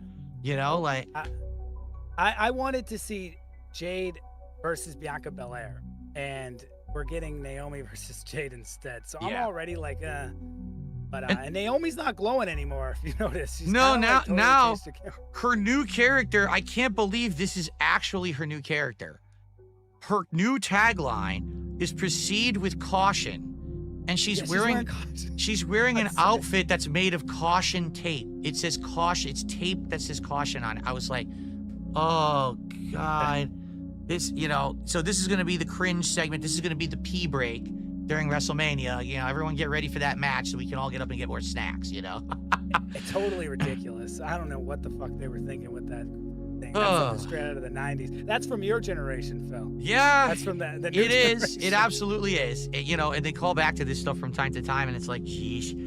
So Jade is angry. She says that she wants Naomi now, and apparently Nishan and BFAB are telling Jade, don't worry, we're going to have your back. So will that actually come into play at some point as we head towards WrestleMania? I don't know. Will they be part of the plot line? So the next match is Mishin versus Charlotte Flair. as we already said earlier, it's everything you probably would have expected. You know that this is a random match. It's a filler match. It's a weird... Rude, thanks for the $5. I appreciate that, dude. Phil only brought on this dude to make it look like he has or cares about his community. Yeah, that's part of it. That's part of it. But I think the other part is, I think Phil recognized probably that, like, the people that he was having on were liable to fuck him up. You know, so he wants people he could trust, maybe. You know, I think we're both right. That's my people. I think we'll find out. Next week, we'll find out for sure, right? Depending on who he has to fuck on. See, like, when Charlotte was in NXT, and it was that era of the 4 horsewomen, right? She stood out because she was the one that had the pedigree. She was a Flair, and it was cool to see a female be part of a wrestling pedigree and get a push, but also actually be good. Like, she was a good wrestler. And then when she started being on WWE TV, they did to her what they do with these wrestlers, where it's overexposure. We don't have anyone else we're pushing right now, so we have to keep going back to the well, and we have to keep going back to Charlotte. And it just got so tired of seeing Charlotte at the top of the card every single show, every single pay-per-view. I don't want to see her in another title picture. Can you give her a single plot line that doesn't have to do with the title? No, they don't do it. It never happens. So that's a good point. That's a good point. I feel like she doesn't. And not only that, they don't do her a service because they could be doing interesting storylines and they don't even attempt it. They don't even try. They just use her name as a way to push a story and to slap a title on her, almost to give her as many titles as Ric Flair, to say she's also an X amount of time champion. Right. I just don't think that can hold for very long. This whole thing with her and Tiffany right now, I don't like. There's no substance to it. You know what I'm saying? Like, there's really not a reason for her to not like Tiffany at all. It's just, oh, you're the champion, and you know this is WrestleMania season, so I want to beat you, and oh, you think you're the new me, but she's not. Tiffany isn't Charlotte. She doesn't have the wrestling pedigree. She doesn't act like Charlotte, so it doesn't. None of it makes sense. She had a great promo. I loved her promo though. I felt like that might have been her best promo that she's done. Yes, we'll talk about that in a moment. Yes, because that's after the Michin match here with Charlotte. You're right, and I actually made a note about that too.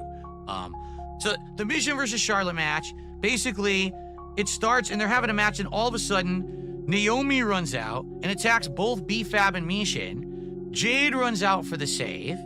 Jade just has a confrontation with Charlotte, which is bizarre because they're not in the title picture. You know, why would Jade and Charlotte have a confrontation or whatever? So Michin can barely stand, but she's still going to have the match with Charlotte, even though she was attacked before the match. That didn't make sense either, because normally they would just not do the match. Right. Why are you continuing with this match if you just got messed up? Or why not delay the match till later on the card, you know, like do it later in the night? But no, we're still going to have the match right now. Funny enough, it's still a decent match. Like, Michin actually still wrestles, so she's kind of no-sells the injuries that she got because she still puts on a decent match. Charlotte is technical for most of the match. Michin is more kind of the hard-hitting, smash-mouth kind of a wrestler. Charlotte's foot, it goes on the ropes during a pin, showing off her technical prowess. Again, you know, she's a Flair, so she knows where she is at all times. She's aware she can put her leg on the ropes to get out of a pin attempt, which is kind of a nice touch that they still do that. But let's be very honest here. We all knew that Charlotte was going to win this match. She gets the figure 8, she wins. It was all a filler.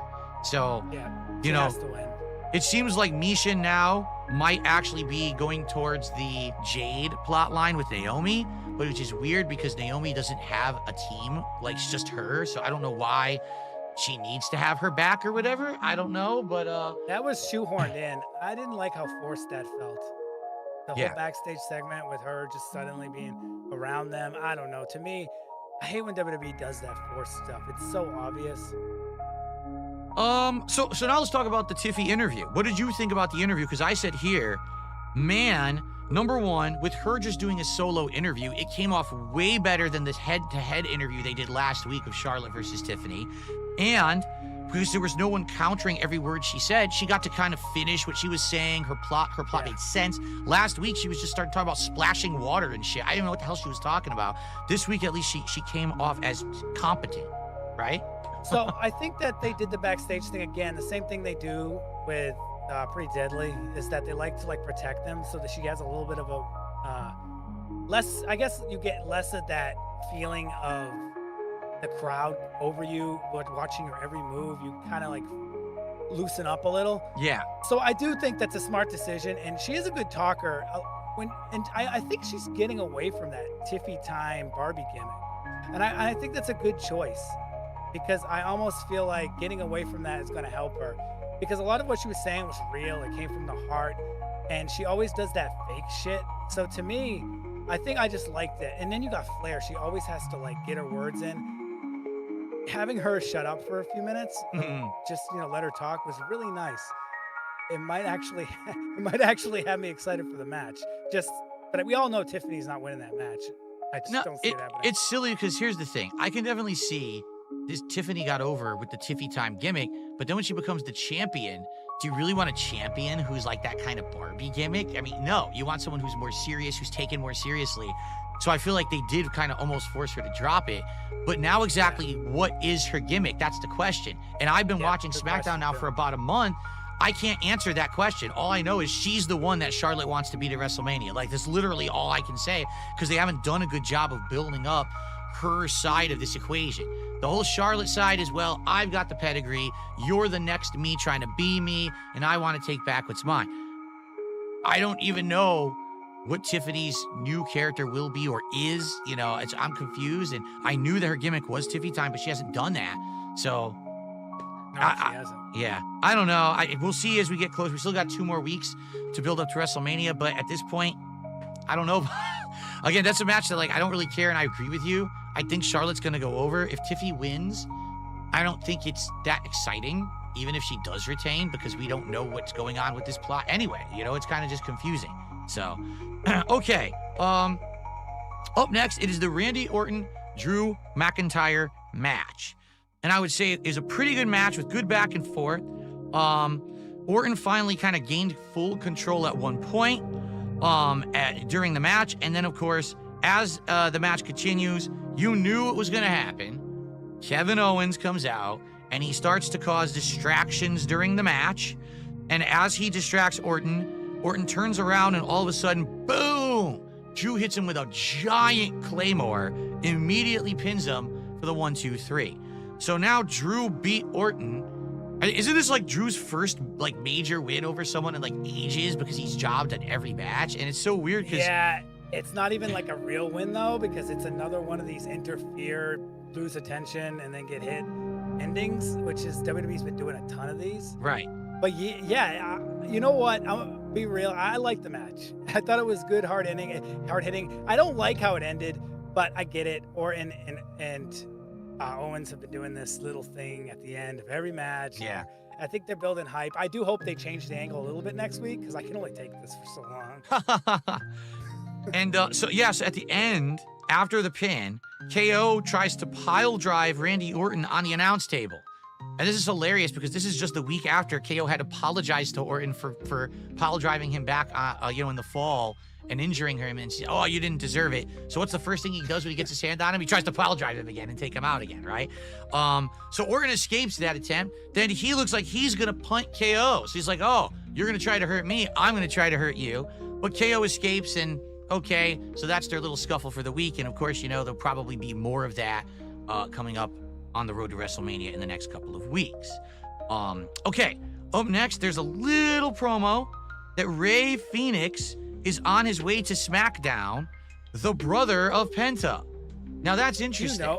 Do you know anything about Rey Fenix? I don't. Just from what people have told me on the show, that he has been popular in AEW. There was the drama in AEW. He was trying to leave. They wouldn't let him leave. He likely would have been in WWE earlier if they had let him leave, but they were holding him hostage there. I think it's what's funny about this. So Penta's going to be on Raw, and Rey Fenix is going to be on SmackDown. So each show now is going to have its respective Lucha brother, basically. That's going to be interesting how they're going to pull that off. Which is weird. The announcers even said one half of the Lucha brothers at one point. So they did acknowledge that they're a tag team, but then they're going to put them on different shows. So, and I like that they're doing that. I like that they're building them on their own. and they're not introducing them as a tag team. We'll see how Rey Fenix does on his own, because I think Penta's been doing great. Yeah, I agree. And thankfully, Penta is out of that bullshit plot line with Kaiser and all that shit, and he's getting a push now. Thankfully, there's something going on with him on the road to WrestleMania, and we'll talk about that when we get to Raw. So, okay. It's announced that next week, B-Fab will be wrestling Naomi in Chicago.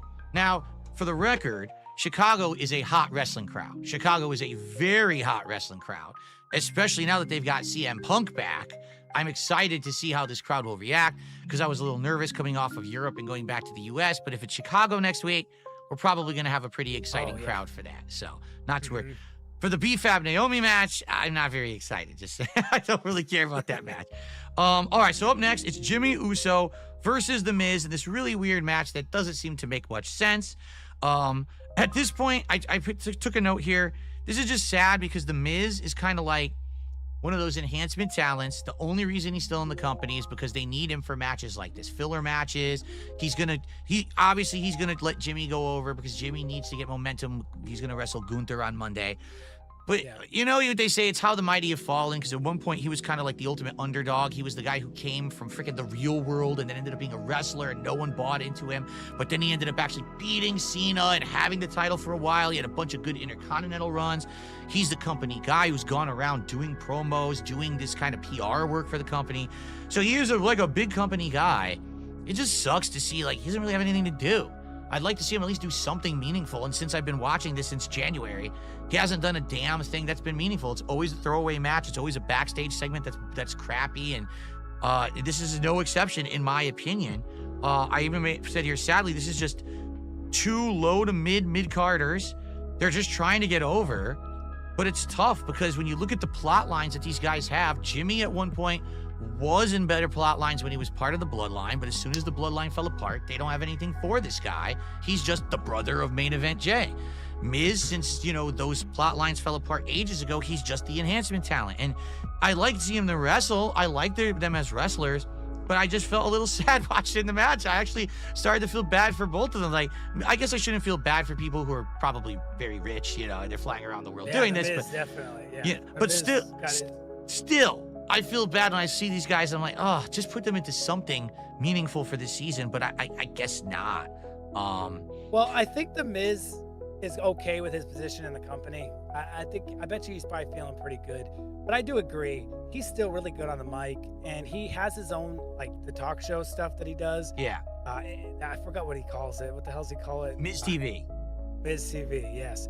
So I think he could be doing that to get ready for Mania. I mean, maybe, I don't know what the fuck the backstage is going on when we all know The Miz is a good talker and you can just put him in the ring for a segment. A lot of backstage segments, and I think it's because, here's my theory on that. They're good, because you're seeing guys like The Miz doing it now. I think that they know the crowd doesn't shut up in Europe, and they're like, let's just keep these guys backstage so the crowd doesn't derail the show. Because The Miz TV really should be something happening in front of the audience right now. Because if you're just gonna do these filler mid-card matches, then allow him to use the tools that he's still really good with and can still stay relevant. Yeah. You know what I mean? No, Bring a guy like Jacob Fatu on Miz TV or something. I'd see what happens, right? Like the big thing was they were gonna do Miz TV with Cody Rhodes, and then Cody just kicked him right in the nards, and that was the end of that. Like, they didn't even do the segment, you know? So yes. So sadly, this match, as I said, it was kind of a sad match. I mean, how's it going to end? We all know how it's going to end. Jimmy Uso needs the win here, so he has momentum going into Raw. He super kicks The Miz. Super Uso splash. 1, 2, 3. And I even made a note here. Geez, I wonder what was the last match that Miz won. I can't remember, if I'm watching since January, if he's won a single match of all the few matches he's even had. And then Jimmy says, Gunther will be...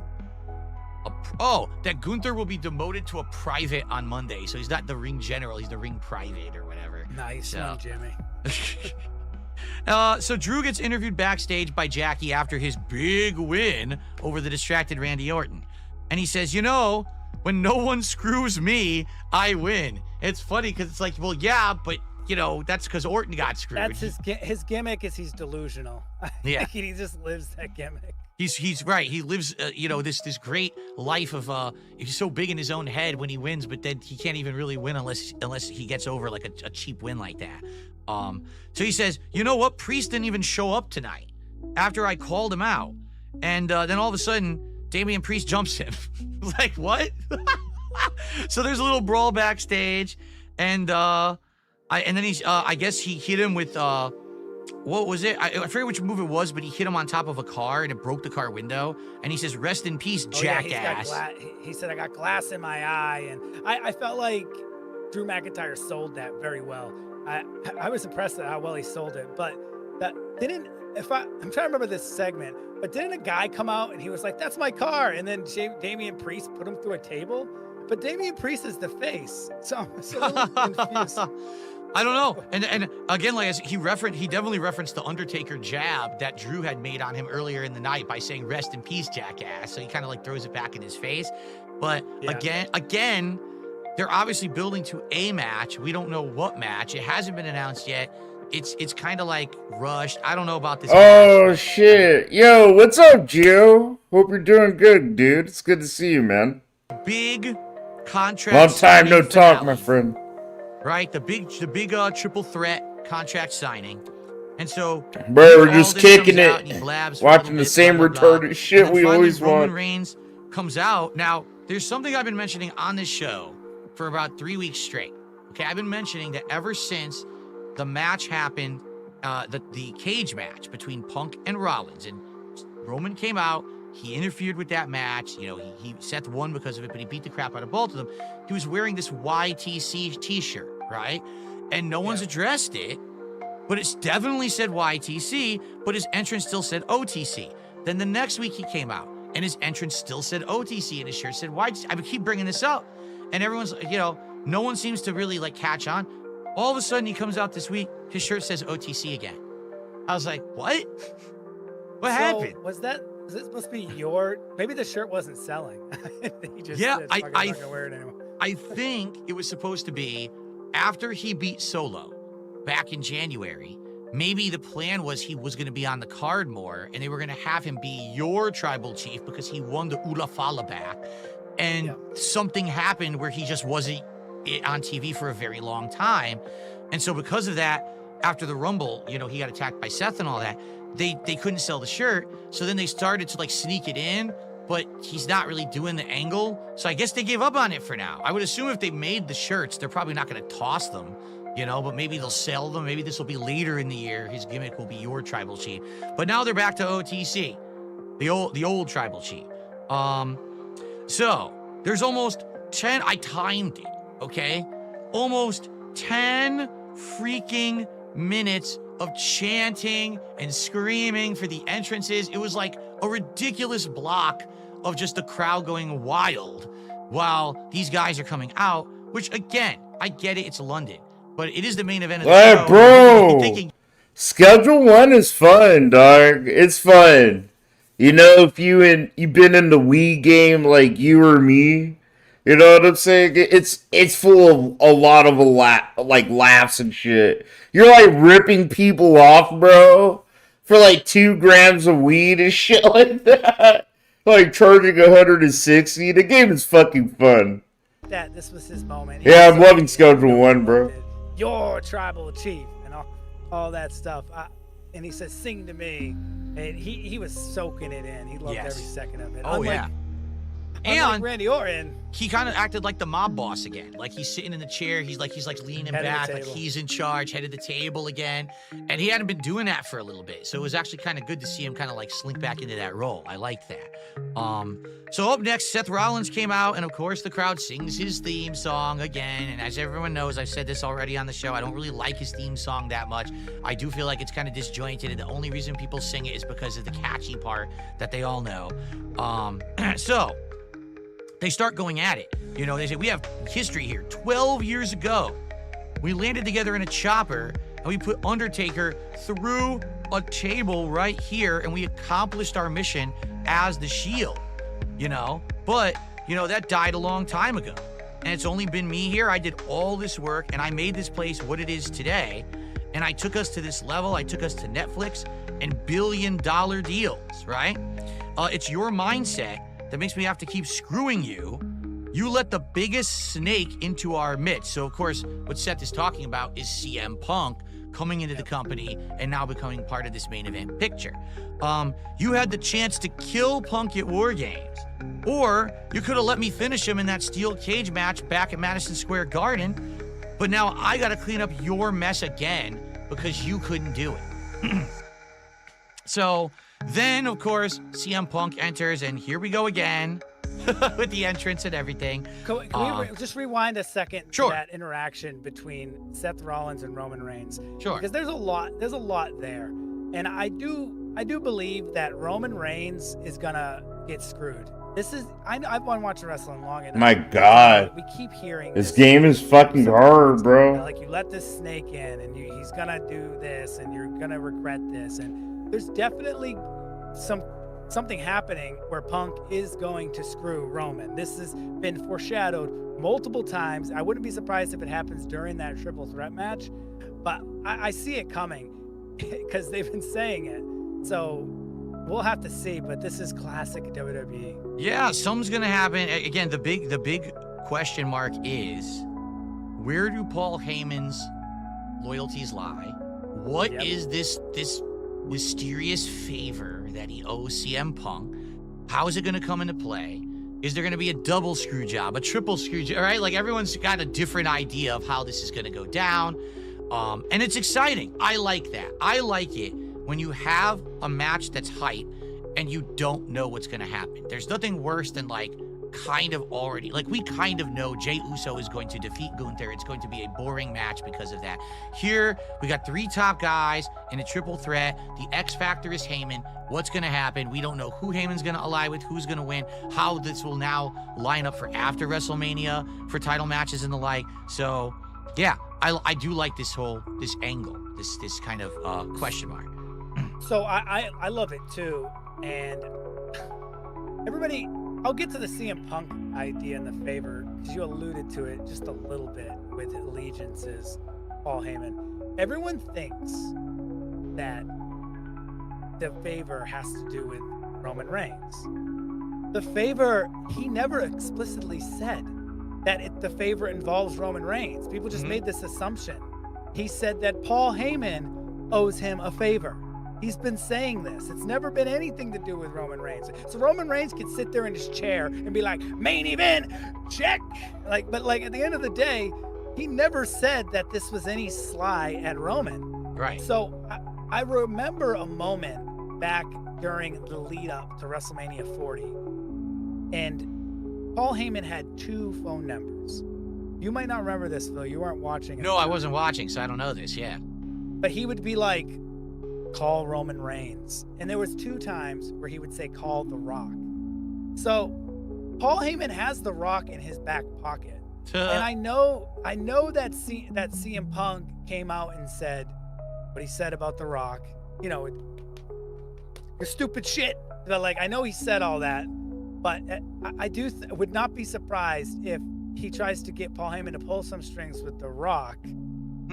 And there's a little bit of a double cross going on at the end of Mania. And because I can see this triple threat happening, and maybe Punk loses. It is what it is. Next thing you know, maybe Cody, and then Cody or Cena wins the match. If Cody wins the match, this actually makes this theory mean more. Cody beats Cena. CM Punk's music plays. Punk comes in and beats Cody for the title, gets his favor for The Rock. The Rock lets and basically double crosses the fans. Because this is just a big wish on me, but to close out the show with CM Punk being the champion, he's kind of alluded at it multiple times. Before Royal Rumble, CM Punk looked at Cody in the eyes and said, everyone wants to stab you in the back, I'm stabbing you in the front. Basically told him point blank, I'm going to stab you right in the front. Don't blink, it's happening. Then after he lost the Rumble, he got out there on the announce table and he said, everyone thinks my main event chances are over. Not so sure about that. He didn't know about this triple threat thing happening. He had no idea. He was crying at the end of SmackDown about this triple threat thing because he had no idea it was closing the show. So when he said that after Royal Rumble, that wasn't even a thought in his head. He could have been referring to something that we don't know anything about. So with the stabbing of Cody on my mind, and then him saying, people think my chances are done, I'm not so sure about that, after Royal Rumble, I don't know. Something's happening in there. Something's going on there. Maybe it's wishful thinking, but we're smart guys for a reason. That's right. And at the same time, when you think this angle through, okay, if you were owed a favor by Paul Heyman, and it could be called upon at any time, and you know that Heyman is a powerful guy, not to say that he is The Rock or Vince McMahon. Oh my fucking God, bro.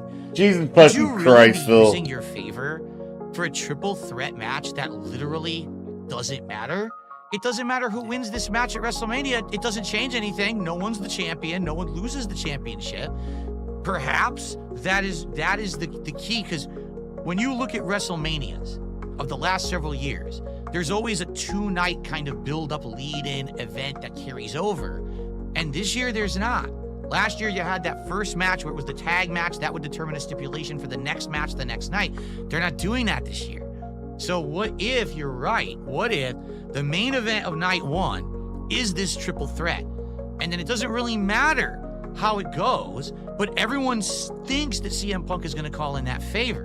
But then all of a sudden, the main event of night two is Cody versus Cena. And no matter who wins the match, all of a sudden, when you think WrestleMania is going off the air, Paul Heyman comes out and he says, I have to fulfill a favor. And then all of a sudden, CM Punk's music hits and he's got a title match. That would be very interesting. Wow. That would be super interesting. A lot of wrestling fans, we make these theories and half the time they don't come true.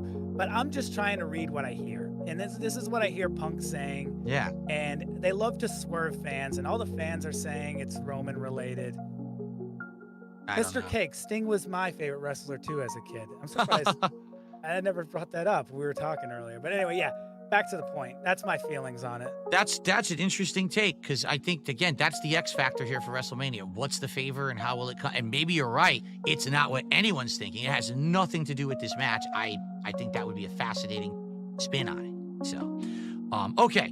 So CM Punk enters. By the way, this is a contract signing for the record. So they're all signing the contract as they're out there. I guess weird. A random triple threat has a contract signing. It's so weird. So Punk comes out and he basically says he uses the Roddy Piper line about I'm here to kick ass and chew bubble gum, right? But he said, but I'm all out of gum. And then he reads the contract. Roman makes fun of him for reading the contract, I guess, because no one else read it. They just signed it, and he's actually reading the contract. And then Paul says, hey, Punk, so you're closing the show at WrestleMania. Now you get to live your dream. This is finally the main event that you've always wanted. And he kisses CM Punk. So, of course, that makes everyone think this is the favor, that finally Heyman got him into the main event of WrestleMania through all these interactions that have happened over the last several months. So Seth Rollins freaks out and he goes, no, he doesn't deserve it. He doesn't deserve to be in the main event. He's like, I got a big, like a sissy fit, a big. So that was insanely cringe, I thought. Yeah. So Punk thanks the fans. And then Roman says, forget the fans. You should be thanking the tribal chief. I'm the one who made this possible. And so it alludes again that this is the favor from War Games. And so Punk does go over to him and he very sarcastically thanks him, says, thank you, by Tribal Chief Roman. But, and this is cool, he goes, that's not the favor that I was owed. And he drops the mic and the show goes completely off the air. Doesn't even show what happened after that. You saw Roman immediately look at Paul as if Paul told him it was the favor, which I thought was interesting. Right. So here we go. I mean, that's cool. This is getting me very excited for this. This was a match that at one point, honestly, I didn't care about because what are the stakes? There are none, right? But now I'm excited because I want to know what that dang favor is. I want to know, is it about this match or not? Better pay off at Mania. We better see the payoff at Mania. That's been like, and I got to be honest, this entire card sucked. That was the only thing I cared about. I'm gonna be real. The entire card could have not have happened, and all we could have seen was this closing contract signing, and I would have been full. Like, Right.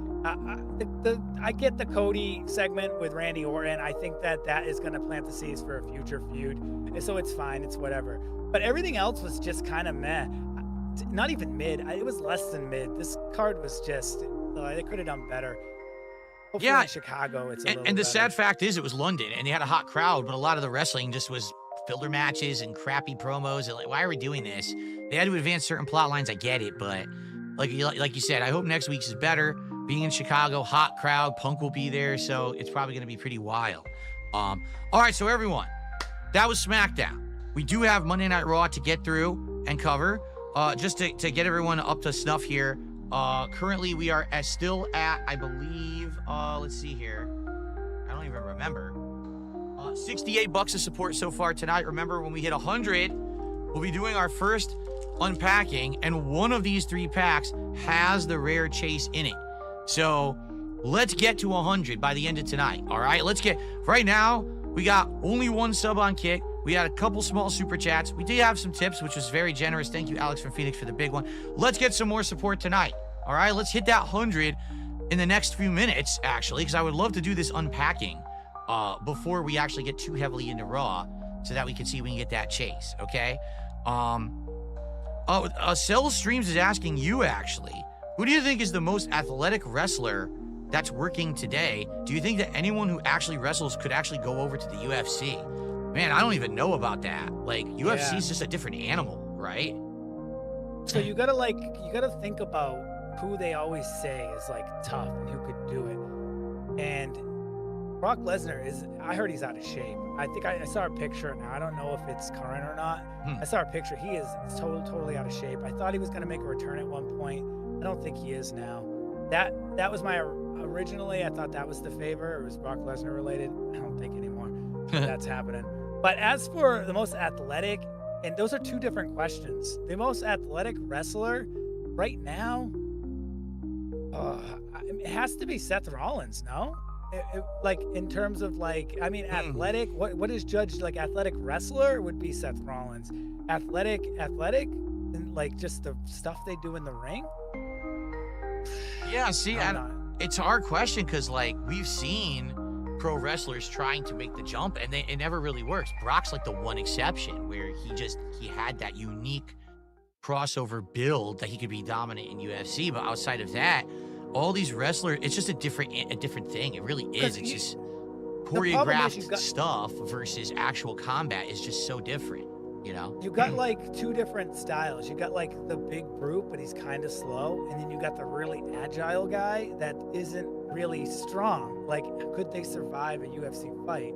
And like, because I could say Braun Strowman easily, but does Braun Strowman have the stamina to last in a UFC match? No way. They run circles around him. Exactly. He'd be gassing within a few minutes, I feel. You know, he wouldn't be able to do anything. So, I don't know. I'm going to say Bobby Lashley. I'll just say Bobby Lashley. I know he's AEW, but he's the one guy that I think could do it. You know what? Chad Gable is a great choice considering his accolades in athletics with, like, you know, pro wrestling. That's a great choice. But for the sake of it, I'm going to say that Bobby Lashley could survive UFC. I don't know if he's going to win the UFC because he's kind of old, but I know he's in shape. He's on television right now. You see it week to week. I'm going to go with Bobby Lashley as the guy that could survive it. I think this would have been a much easier question if we were talking like when UFC used to actually let you do a style. Like when UFC started, there were actual classes. It was like there was grapplers versus kickboxers versus now everyone is this hybrid style where it's jiu-jitsu and everything together. So everyone's almost kind of the same. But back then it was so unique. You could say, oh, well, yeah, you know, Kurt Angle could have done it because he's such a good actual technical wrestler that he could have got in there and submitted people. But today it's like, I don't know if anyone in WWE has a skill set where you could go in there and just be this like hybrid style and actually run through people. I don't really see it. It's just like anything. It's just like gaming. It's just like sports. It's just like you find a way to, like, I guess the words min-max the game, and like as a wrestler, like you can't do one style because then you're at a disadvantage. So like you got to learn other things. So they kind of found a unique style that works for them. Just like in a game, like you're playing Street Fighter and you know that these certain combos is the meta. So you're going to do that because that works. You can't go with the same thing every time. So you kind of learn this guy's style, that guy's style. I'm going to put it together. You know more than anybody. And like same thing with sports like football and stuff or basketball. The evolution of it. So I do think UFC needed to evolve to become better. That doesn't take away from the talent previous because everyone participates in the evolution of sports. So I'm glad UFC did change. But again, I'm gonna stick with Bobby Lashley. I know because people in chat right now are saying that he's already kind of introduced himself, so it's kind of a safe answer. But if you don't want a safe answer, then I'll go Chad Gable. That's great, and I got that from Chad. And I'm going to go with Pretty Deadly. Pretty Deadly would go in there and start dancing, and then it would just distract the opponents and take them right out with like a, a clutch or something, choke them out. Okay. No reaction. Nobody in the Probably like, they'd be confused, like, they're not even supposed to be here. Who is this? What the hell is going on? This must be the cheerleaders. Okay. All right, guys. Let's head into Monday Night Raw. If any more contributions come in tonight, which I would appreciate, I would like to at least get to opening one pack tonight. I will do live shout-outs. So please, let's get some support before the end of the show. Let's head on to Monday Night Raw. So this was Monday night, March 31st. Again, this was from the same exact arena, the London O2 Arena. And tonight, some interesting matches. First, we have Rhea Ripley, Io Sky for the Women's Championship with Bianca Belair as the referee. Is there a snowball's chance in hell that this match will actually go down and have a really legit finish? I mean, come on. We obviously know that this is not going to happen. It's pretty apparent. Based on the track record we've seen in the last few weeks, no, we're not there yet. We've got Logan Paul who will call out AJ Styles tonight. So yes, they are full speed ahead with this Logan Paul AJ Styles match at WrestleMania. And as previously announced back on SmackDown, Jimmy Uso will be wrestling Gunther tonight. Alrighty then. For the third week in a row, Raw opens with John Cena. And so he comes out. Now, I will say this. The last 2 weeks, I strongly criticized John Cena's shirts because they're selling them to this international crowd. And this is the last time is his gimmick now. And I haven't liked these shirts because it's just him posing very generically with a different color. This week for London, they actually had him in the soldier garb. I forget what it's called. What's the name of those soldiers that aren't allowed to move at Buckingham Palace? You have a UK fan base. I know that for a fact, which is shocking to me. Yeah. How many? Oh my God! Get out of here. America to have so many. Get out of here, so they bro. Guarantee they know. Somebody in chat knows what that's called. Whatever it is, the soldier has the big fluffy hats and everything. So he's dressed like that on the shirt, and I'm like, that's a cool shirt. Like, to see John Cena look like that, that's a unique shirt. I would want that shirt if I actually went to the show. So I kind of feel like the rest of the European tour got cheated because they saved the best shirt for the last Raw there. All right, so he comes out. And as he's about to speak, Cody Rhodes immediately cuts him off and enters. So it looks like we will not get a giant, one-sided speech from John Cena this week like we've had from the past 2 weeks. I hate to interrupt, but it's good because I feel like the last How dare you interrupt me like Cody interrupted Cena? How could you? Okay, go ahead. we needed that because Cody, I felt like, was just a third wheel in this match between Cena and the fans. And I feel like everybody's been asking for a nice promo, a back and forth between Cena and Cody, but we weren't getting it. So thank God we are getting it here, which is what you're about to talk about. Yes. I'm just happy it's happening because I was getting worried because rumor is Cena's not going to be on television until Mania. And I hope that's not true either. Yeah. But the rumor is that this might be the last time we see Cena until WrestleMania. So it's funny because Cody comes out, and of course, every time Cody comes out, the whole crowd sings his song lyric by lyric, and John Cena puts on this disgusted, angry face. Like, he's so upset that they're singing his song when he comes out. He can't take it. It like kills him inside. So Cody basically says, I know you think you're about to cook me here, But you know what? I'm going to cook myself. Here, what can I say? Stardust. And of course, the crowd go, oh my God, the Stardust character. I have an arm tattoo, but it's on my neck. And the crowd pops for that one. You know, he's basically roasting himself. This big laundry list of things that you can make fun of him. He has a lisp, right? Oh, yes, Cody Rhodes has a lisp. So he says, I got booed in the company that I created. And everyone, of course, oh, yeah, AEW.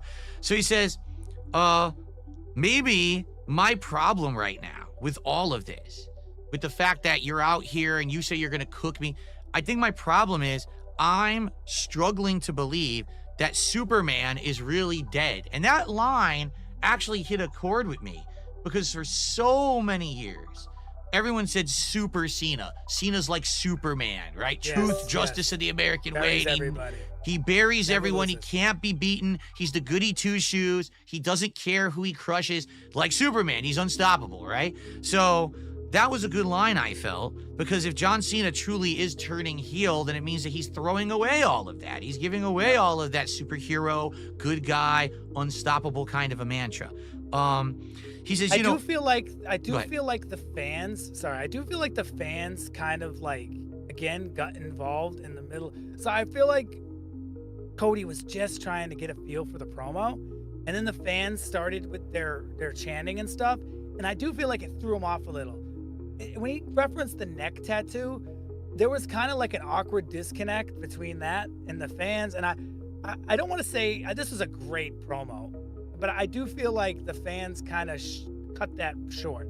I feel like Cody was about to say more, and the fans got involved, and he couldn't get it all out. And then, of course, you're going to go into what John Cena responded to. Right. Okay. So Cody says, I feel like you've lied to the audience for the last 2 weeks because I used to roll with you, right? We used to be road buddies, basically. I used to drive you around. I was kind of your chauffeur. And I know that you actually care about these people. So all that crap that you've said in your promos over the last 2 weeks about you don't think they appreciate you and all that, you made it all up. It's all baloney. So I want to know tonight, right now, really why you are doing what you're doing.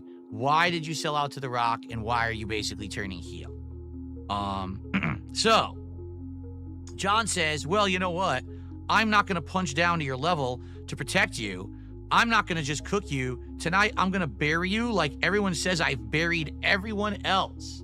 Because like everyone says, John Cena just buries talent. He says, no. The problem is, I am the talent, and all I ever did was bury mediocrity around me. That is a great line. That is the best quote that came out of the bull. There's another one, but that was my favorite quote that came out of this whole promo right there. See, I like the line. I do. I like the line. But quite frankly, if you were living through wrestling during that time period, that's just not true. There were many people who were up-and-comers who could have had a chance if the WWE did not decide to make Super Cena, to make the unbeatable champion, the second Hulk Hogan, basically, right? If he wasn't that, you could have had other people who actually got to positions like his, and there would have been other people who would have been believable heroes and believable faces who could go for the... Why is someone threatening your wife? It wasn't someone in the chat, was it, bro? Because if it was, me and TJ will dig through those fucking logs, you know what I mean? We'll get our gang to do what we do best. But no bullshit, bro. What the fuck? I hope no one's, like, really gonna fuck with your wife. But, you know, it's like... Man, people on the internet say shit all the time, bro. Don't take it seriously. I don't, at least. It's, you know, most likely, 7 times out of 10, bro, the person sitting here saying and talking shit, you know, behind a keyboard is someone like DSP and looks like DSP or this stupid little fucking twat that's right next to him, you know what I mean? Intensity. This whole first half of John Cena's talking was like it was so high octane. Nah, is that work? Is that her job? Oh, fuck. Man, even then, dude, I wouldn't let it shake you guys too much, you know what I mean? I don't know, at least me, I've had it happen to me a billion times. Like, someone threatening to kill me. Like, in real life and shit like that. And I don't know. Most people aren't serious. They're not willing to go to prison for life. you know, and get raped in the fucking ass for like a misunderstanding, you know. Yeah. But that's why you need to have a gun. Get a fucking gun, bro. For real, for you and your wife. And now that he's getting my house is full of guns, dude. For the top stuff, because I agree with you. I think that this is what the heel would say. The heel would say, everyone around me was mediocre. I wasn't bearing talent. I was just bearing mediocrity because I was the talent. That's a perfect heel line. Yes. Maybe he just doesn't know how to deliver heel lines because he hasn't done. Well, yo, if it counts for anything, tell Rose I said I'm sorry she had to go through that. Because, you know, I mean, a hood nigga like me is used to that. But I know, like, people like my wife and, you know, people like your wife probably aren't used to that. And it's probably, like, really fucking jarring and shit. You know what I mean? So I really hope she's okay. And give her my fucking love, bro. For real. Maybe you're right. Maybe it has a lot. You know, if it means anything. I know it means nothing. I can't really say shit to help her out. So, continuing on with this promo. No, Max, stop being a fucking goddamn retard, bro. Let me make sure this is the right, Goddamn, not everything I talk about is related to a fucking locale, homie. Cody outmatches your ability. You're just riding my coattails. Remember when you were my chauffeur? You disgust me. And that's why I'm actually really upset right now. That's why I've turned. You stole every secret from me from back in the day. I ain't thinking about Dale. I don't think about fucking LTG as much as you do. You're still underwhelming in the modern era. You're just too perfect. You're too polished. You're way too rehearsed. You rely on them out there, that I was crowd, fucking with you too, to Max. actually I know you didn't give you power. It's them singing your name when you come in with your entrance that makes you seem like a larger-than-life character. It's not you. It's not your wrestling. It's them. It's their buy-in. And I remember he even said that basically, you know, you're like a Pied Piper. If you didn't have your music or your entrance, there's nothing left but that cheap suit that you're wearing right now, and you're actually afraid to show this crowd who you really are. You're a generic mix of every other face. It makes you look like you're just a teenager in dress-up out here. So, I mean, he's ripping Cody Rhodes apart, like eviscerating him.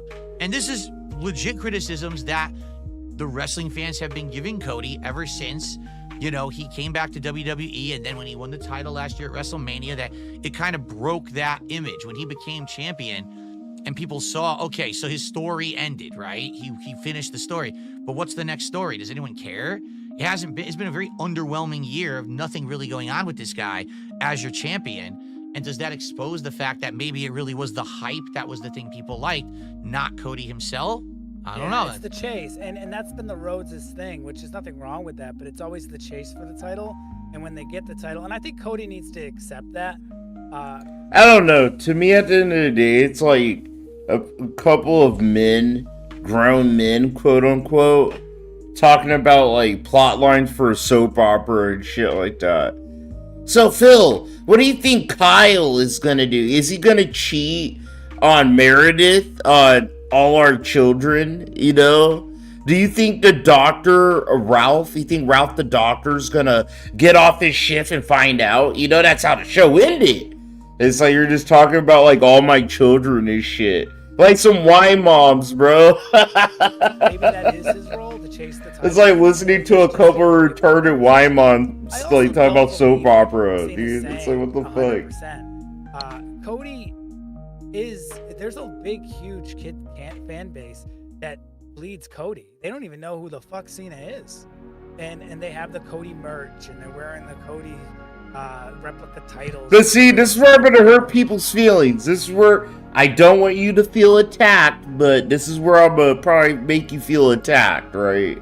If you love wrestling. I used to love it too, so I'm attacking myself to a degree. But I don't know.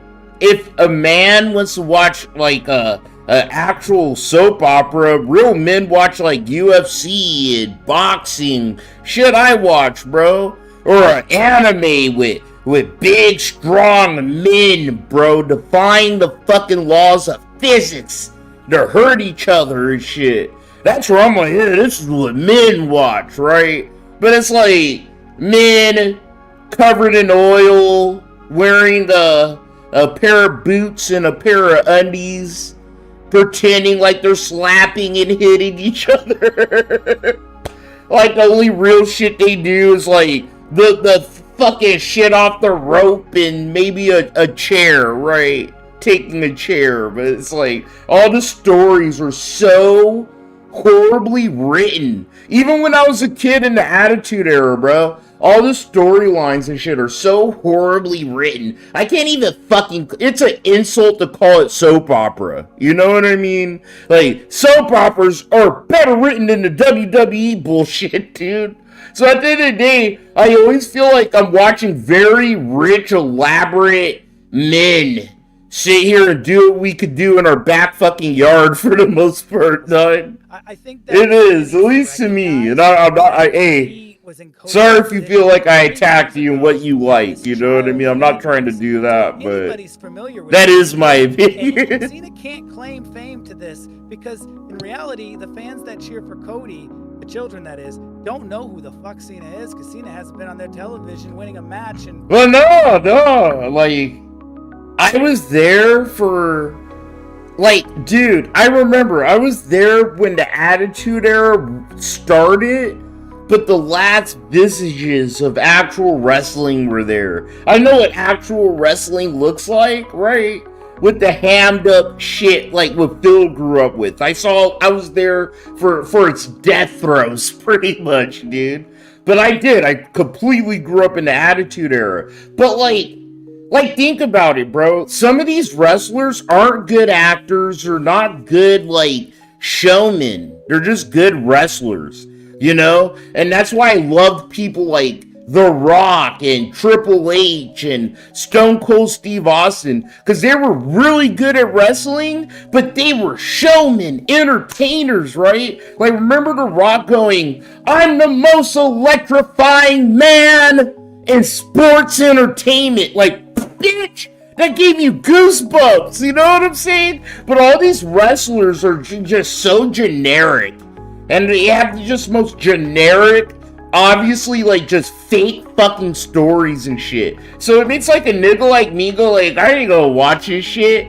Like, I have to actually be almost, like, half retarded to enjoy today's wrestling, you know? You almost have to be, like, a kid, or like a lonely, like, big fat adult or some shit. Like some nigga that gets all his groceries from Walmart, bro. Like, what the fuck? And it's just like, it's almost generational. So Cody Rhodes is the modern day. I feel like the Attitude Era, bro. I feel like it was the last great era of wrestling, bro. We're like, bro, shit was fake as fuck, right?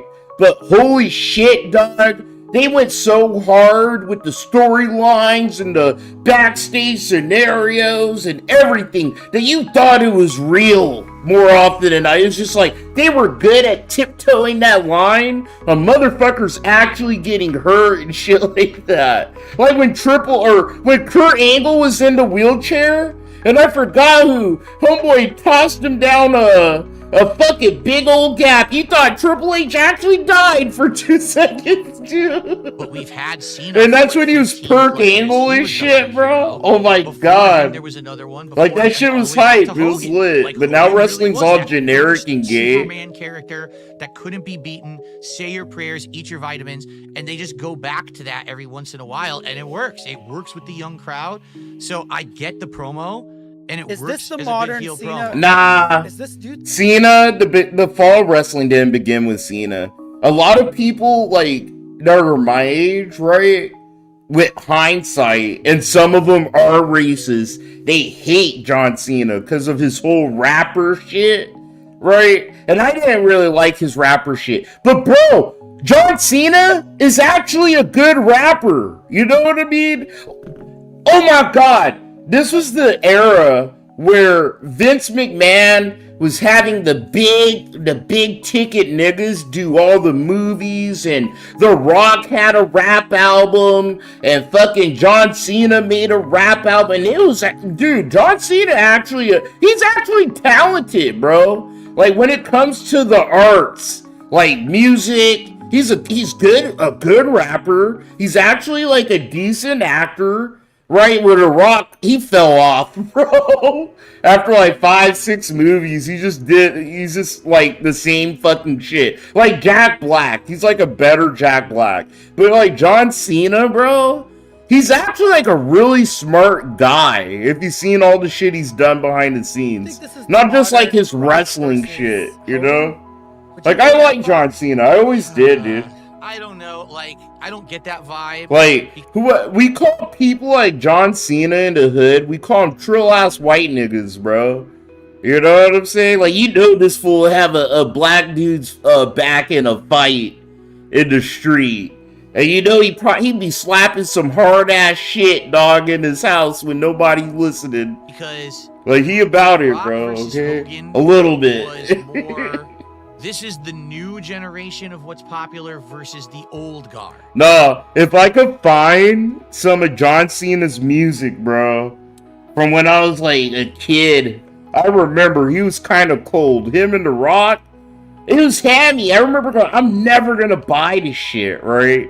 But I remember listening because like during Raw and SmackDown, you know, like before commercial break, they would like preview a couple seconds of a track if a wrestler had an album, and they would like preview John Cena shit. It'd be like, damn, bro, he actually has some fucking bars, dude. Right? What the fuck? I don't get that. Like he wasn't just like sitting there pretending white rapper, you know? Like he actually was about that. That's what I get. It's kind of like two of the same.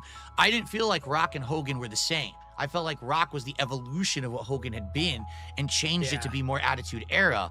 While in this case, I'll be honest, I do think Cody is very Cena-esque in a lot of the ways he conducts himself and everything. Yeah. I get the points they're making. They make sense, in my opinion. So I felt like Hogan losing to Rock was a passing of the torch to a new style. In this case, if Cena loses to Cody, it's just saying, well, you're the new me. But it's not really a new style. It's just the...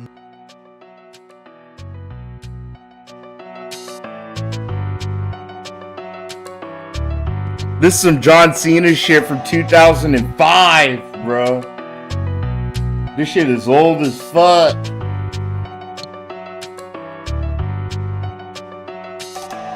What would you do if it all ended tomorrow? Time running out, ain't no more you can borrow. So many paths, which one you gonna follow? What would you do if it all ended tomorrow? What would you do if it all ended tomorrow? Time running out, ain't no more you can borrow. So many paths, which one you gonna follow? What would you do? What would you do?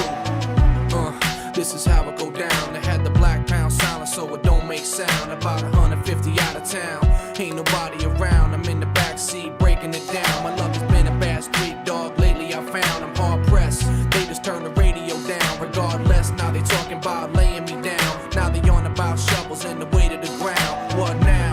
Reaching on the way that they hand thing. Waiting patiently to do the 6-foot sand thing now. So I take a second look at my life. I made too many mistakes that I just could've made right. Should've been more focused, did I take things light? When I'm gone, this is what y'all will say I was like. An arrogant fool, no, not the baddest or cool. Just a big fish caught up in the shallowest pool. Not a big name player, that fact is true. Never would've been without the cats he knew. He got lucky, rode the coattails of everyone's fame. In 2 weeks, ain't nobody gonna remember his name. I'm ready to go, I done made records, made monetary off of the flow. More importantly though, I proved everyone wrong. It's all love regardless of what you say when I'm gone. What now? What would you do if it all ended tomorrow? Time running out, ain't no more you can borrow. Yeah, nah. Which one you gonna... Nah, dude, he was a true white nigga, bro. Nah, you need to give John Cena all his tulips and roses. Alright? Like, it was super corny what he did with the belt, right? And, like, you could tell Vince McMahon was just telling him, like, yeah, but be, like, super wiggerish with it, right? But no, you could tell, like, John Cena, he about it, bro, okay? Get the fuck out of here. The next Cena in line. So it is a little different. He can hang out at the barbecue kind of shit. Yeah, you know what I'm saying? I'm just curious. I don't know if I get that vibe either, but, like, I've heard people kind of mentioning it. And I just want to get your opinion. No, he was a vibe. And don't forget, like John Cena, he was around. I would call John Cena like his rap version of him. like the beginning, like the whispers of the modern era of WWE with the super exaggerated fucking characters that you could tell are just like fake. You know what I mean? Where back in the day, bro, you actually kind of felt like these wrestlers were their personalities. Like Stone Cold was a beer drinking, big dick American man, where he probably didn't even drink that much in real life. Kind of shit, bro. But John Cena was one of the first rappers, right, where you could tell it was super over exaggerated and felt fake, right? That's why a lot of people hated him. It's like, bro, it's like some white guy pretending to be black. I even said that as a kid. I was like, what the fuck is this?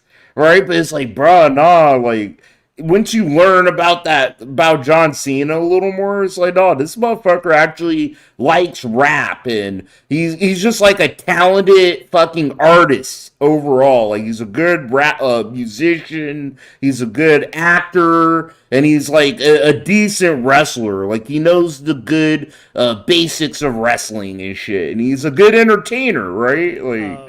It's kind of rare for a wrestler to be all that shit. Right. Like The Rock to a degree.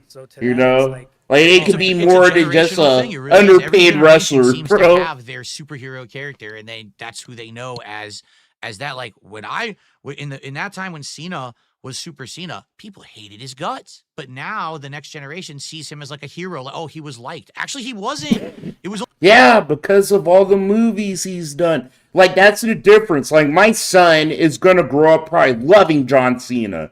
Where me, I didn't like him. I didn't like him at all. I was like, bro, what the fuck is this white guy? Like, super pretending to be black and humper right? But it's like, no, dude, he actually a true white nigga. Like, come on, dude. Right? Where my son is just like, he's mostly gonna know John Cena from the media outside of fucking wrestling that he's done. And that's what it is for the next generation of wrestling fans. Yeah, that's why he has a more favorable fucking, you know, appearance and shit like that. And that's why it's weird for a lot of people to see him be a heel. But if you've seen like Peacemaker and shit like that, it's like, no, he makes a okay heel. I don't even watch wrestling. Holy fuck, I'd be a better co-host for Smart Guys than this retard. There's only kids who like I'm him. more Everyone else hated entertaining. this guy because he I'm just was funny. watching I everybody. have jokes in the People were tired. pocket. Yo, it's All $2, right, so continuing on bro. with the promo. Stone Cold, he was a drunk and he beat his wife. That's fucking not based. The beating your wife part. That's totally not based. But he actually wasn't drunk. That's kind of based. Let's go. Cena says it's not where your tattoo is, it's what it is. It exposes that you're just a common fan. Like, how hard is it to just get lit, have a good time, right? And not be all angry and want to hit people and shit. Want to beat your wife and shit. My wife pisses me a fuck off. She pissed me a fuck off when I've been drunk. You know what I mean? I'm gonna beat the fuck out of you. I'm gonna slap you across the room and shit. Like, I don't understand some people, Like bro. everybody else out there. It's not funny, but it's like you're just an errand boy. human nature My makes me errand boy laugh. Like, what the that got fuck's so lucky, wrong with some and now people, bro? I'm gonna take away Holy your shit. real belt.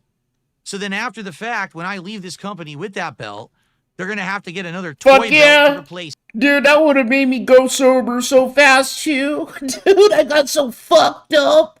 I hurt my wife, bro.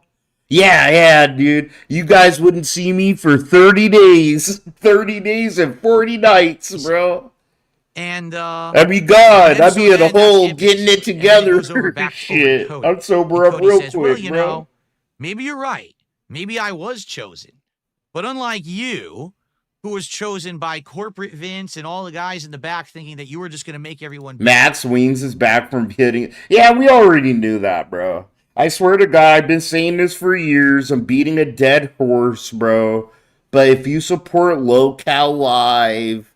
you're supporting Wings, and if you never liked Wings, you never supported him then, and you're liking, don't support Local Live. Don't support fucking all the fake Local shit. Don't help make like a whole goddamn industry. Don't help Keemstar make local content, some corporate industry where content creators have to fucking, it's so gay what Keemstar did. Now you have people making content just reporting on what Local Live did, and it's like, bro, what they did is fake as fuck. It's okay you want to cover the big shit, but like, Keemstar's making a whole fucking machine out of this shit, bro. Centralizing the dog shit out of it. You got merch. I think there's merch, bro, where it's like Local versus cancer and shit. Like Keemstar's just a dirty motherfucker kind of dog. He kind of is, but like, fuck Wings, fuck Boogie, don't support that bullshit. Money. Just no. I was chosen by them out there. I was chosen by Just no, don't watch it. Don't pay it any attention if you can. It's all fake. It's not worth your time. You're just a company creation, but I am not. You had more... Like, reruns? Like, literal, bro. Reruns. A Jerry Springer from before I was born are more real and entertaining than Local Live. That's all fucking Keemstar's trying to do. He's trying to make Jerry Springer in the real world, but it's like, you aren't Jerry Springer. He was him. You can't be him because you're a bald retard named Keemstar. You know what I'm saying? You had more... Jerry Springer wasn't a bald retard. Dude, until he died, he had a luxurious curly head of hair. Right? Like, sometimes it's in the hair, bro. Okay? You can't grow hair. There ain't shit else to your personality or to you. You ain't got no testosterone. What's wrong with you? Can't grow no hair. You're permanently bald. He wants to be Jerry Springer, but can't even grow hair. Don't watch Local Live. It's all fake. Yeah, I don't know about like Keemstar would have to wear a wig, bro.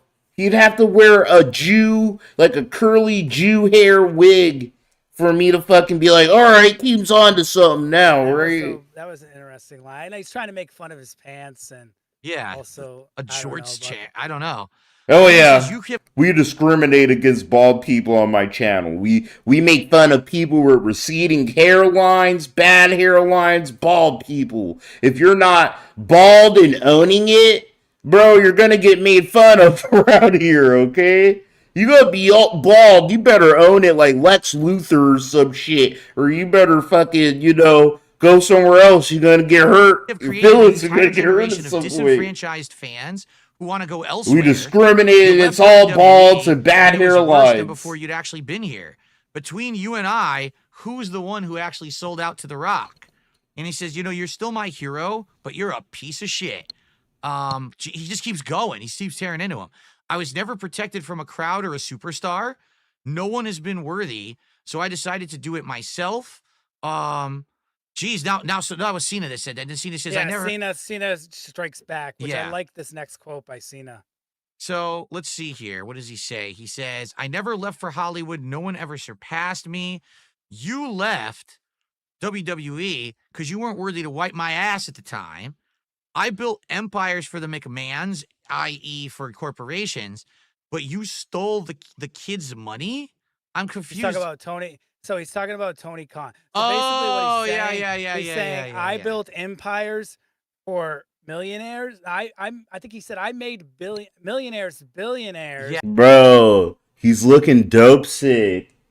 My boy's starting to look dope sick. Like he needs to re-up on that next heroin or meth high. Looks like he's about to start sweating and probably get a little fucking nauseous and sick. Look at him, bro. He look a little dope sick out here, dude. 4 billionaires, and you just steal. Come on, dog. You should have maxed up. Should have maxed up before you fucking went outside, you fucking dope head. You stole money from them, which is not true because the company's still existing. It's not like there was some kind of fucking pyramid scheme going on. Where he's stealing money, but I get it. Again, it's another heel line, and I love the line because it hit right, and it's like, oh shit. So like Cena's still looking for, he's still looking to be like, I'm the guy on the mic that no one can beat. But Cody stood his own, and I thought that it was fine.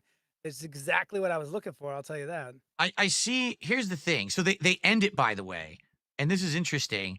After the line that Cena says, where he says, I built empires, I turned millionaires into billionaires while you were stealing money from the kids of billionaires. Cody says, well, I've actually never been chanted at, you can't wrestle. And when he said that, Cena gets so angry that he tries to attack him with a cheap shot, and then Cody reverses it and does the crossroads. So here's the thing. Like, I've liked these buildups these last few weeks of Cena giving his reasons why he's going heel, that it was always about the fans. To be honest, this to me was the best one. The reason being, it's not just about the fans anymore. He actually does have a personal gripe against Cody Rhodes, and that's the reason why he's done this big heel turn. That's better to me than, I'm turning on the fans. That's kind of like a generic wishy-washy thing that every heel has done over the years, especially guys like Batista. Remember Batista? He was the big fan favorite. Oh, I hate you fans. You guys didn't do anything for me. It's the same whiny kind of a plot. This makes it personal.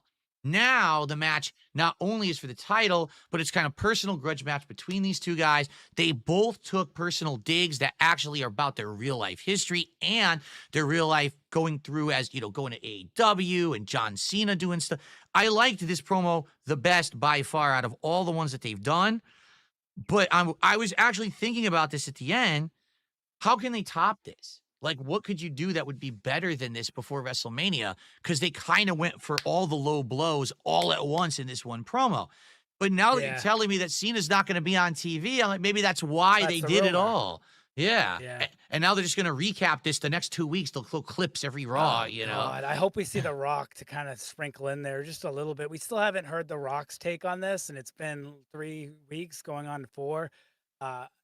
At the end of it all, it was a great promo. It established them finally going at each other. I heard your take on Cena with the fans thing. That would have totally worked back when we both went to WrestleMania and everyone was expecting a heel turn. And then he came out on Monday Night Raw the next night and said, y'all were expecting a little heel turn. And he moved his heel. I don't know if you recall that. Yes. So that would have worked then because the fans were doing, that's when Cena sucked. Let's go Cena. That's when it started. And it would have been made sense if he did that promo then.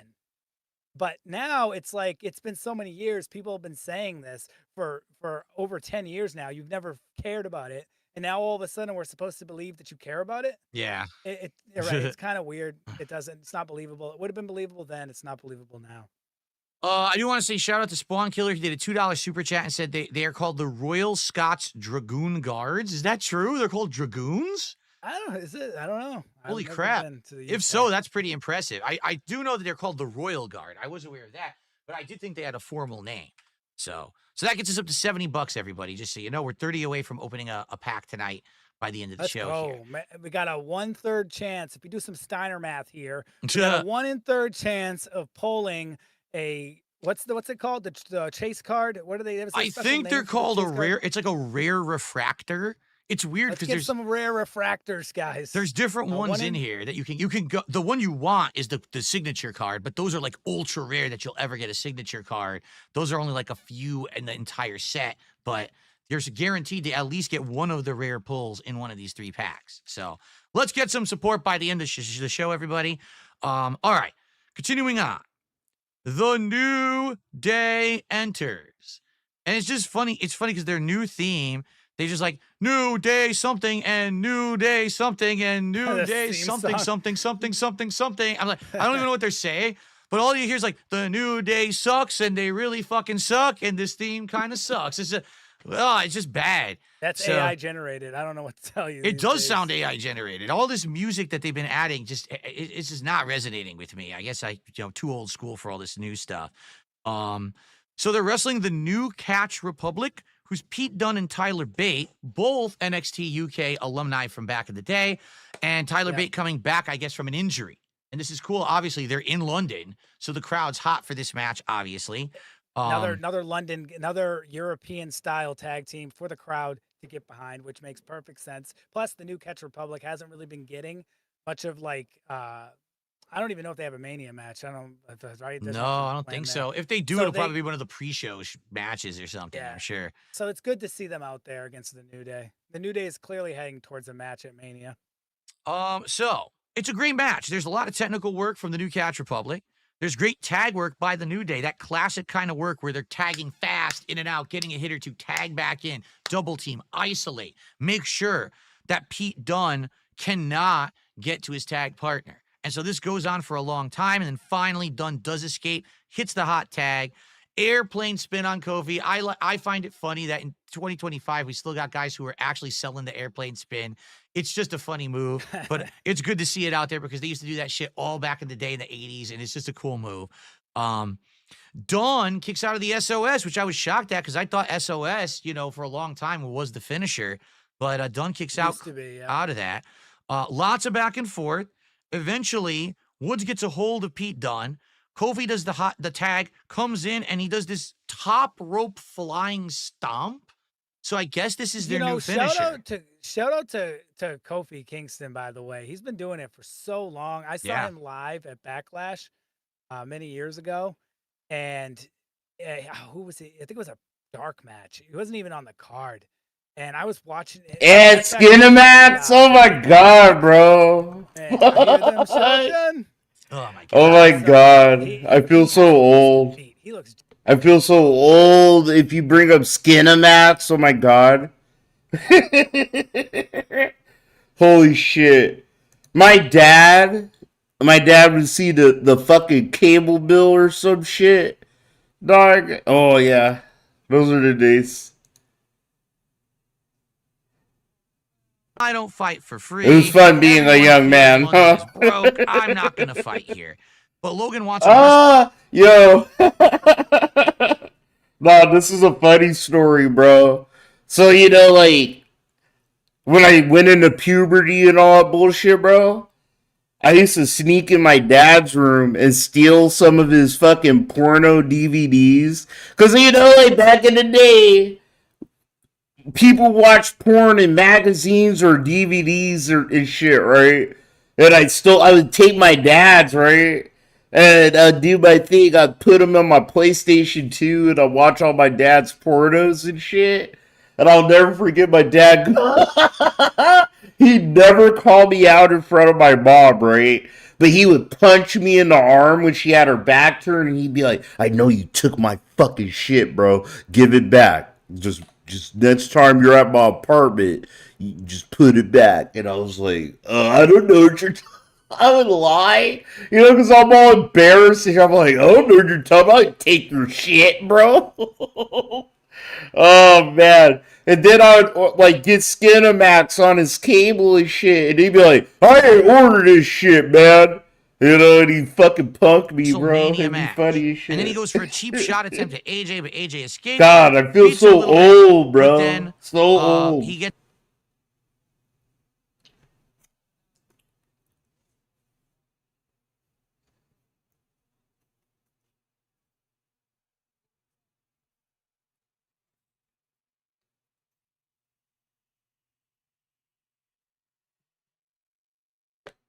Bro, oh, you gonna be 36 in a few weeks? Good lord, you getting old. No, I'm joking. You're like a few years older than me. Yeah, we're getting old as shit, man. For real. That's life. Not like how Phil says it either, right? Because we actually, have real life experiences and live in the real world. It's like, no, bro. Getting old the way we are with kids and shit is weird, dog. Oh, shit! I'm gonna derail one more time, okay? So fucking, you guys remember The Tick? I don't know if some of you guys remember. It was a comic book in the late 80s, dude. My dad used to read it. And then it was a cartoon. And then they tried to do a live action TV show when I was a kid. The Tick. And The Tick is pretty much for those of you who don't know. My wife didn't know what The Tick is. I asked her today, I'm like, you ever watched The Tick as a kid? She's like, oh, know what you're talking about. And I was like, bro, you uncultured fucking swine. I call her that. I ask her, you seen this? And she hasn't. I'm like, oh my, she's never seen Boys in the Hood or A Menace to Society. And I'm like, bro, you're so uncultured, but she's never seen the Tick. And my son's never seen it, of course. So I'm like, oh, I'm gonna plug these fuckers into the Tick. Because I just found out, bro, Amazon, they made a 2-season fucking series. Like, they tried to redo the Tick in, like, 2017 or some shit, bro. But the Tick is, like, this fucking superhero. And it's, like, a satire. It's a light-hearted satire of, like, superheroes from the 60s and the 70s, right? Where all they do is speak in fucking, quips and fucking catchphrases and shit. And it makes fun of, like, shit like Batman, the 1960s Batman. But it's pretty much like this big blue superhero. And he doesn't know shit about himself. And he's super strong. And he's just like a dumbass. And he has, like, this partner that's, like, a regular guy, right? And he could fly and shit. He's like Mothman. He's called the Moth or some shit. But it's like a funny little fucking lighthearted cartoon superhero show.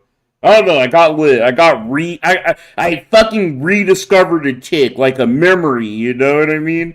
I was like, holy shit. Like, I'm having a Tick kick right now, bro. Currently. The show's so good. Seen much of Logan Paul outside of 1 or 2 matches, and I was kind of like meh about both matches. So it's a cartoon. It was originally a comic book, Max, and then it was a cartoon in the 90s when I was a kid, bro. And then they tried to make a live action show of it, and it got canceled after 1 season. And then on Amazon, this is what I just discovered the other day, but on Amazon, they tried to remake The Tick, bro.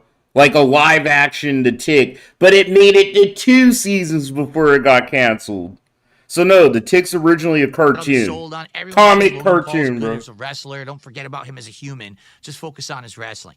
For the plot, I don't like this plot. This is stupid. AJ, they don't have a reason to be wrestling. Yeah, I'm old. That's how you know I'm fucking old, bro.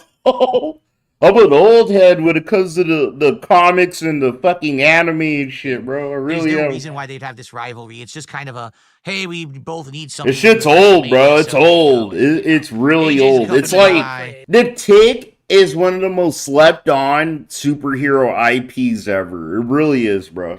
That's why a lot of people don't know that much about The Tick. I mean, you could have done something off camera where Logan Paul happens to be doing something and bumps into AJ.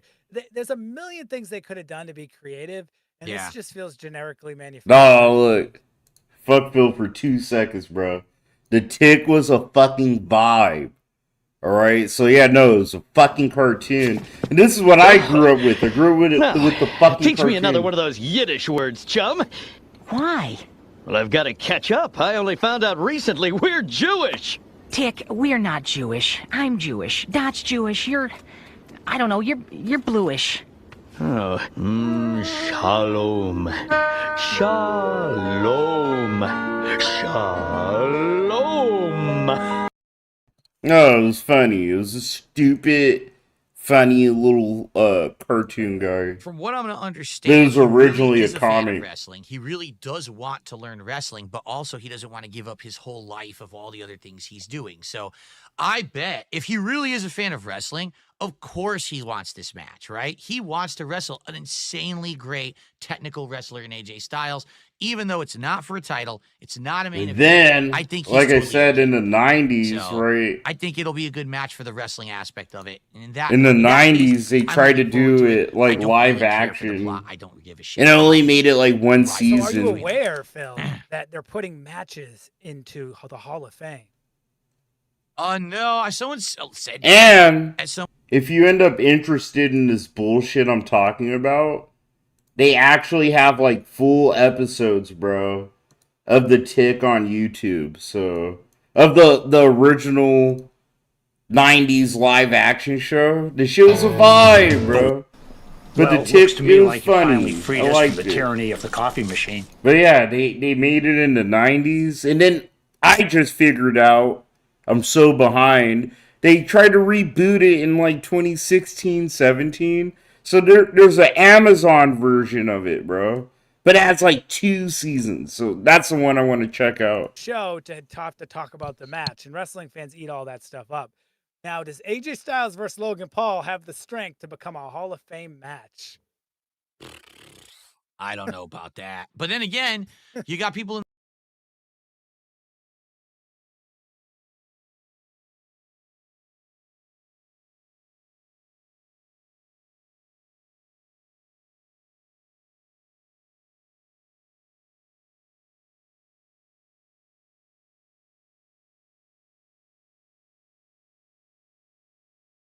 in the Hall of Fame you never would have expected, like Pete Rose and Donald Trump and stuff like that. So maybe later down the line, once they've gone through all the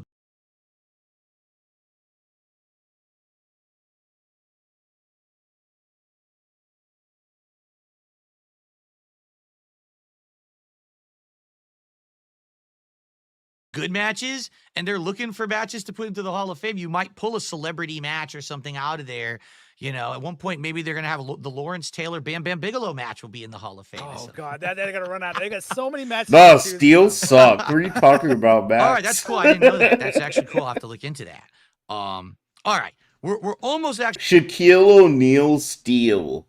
I remember that movie. It sucked.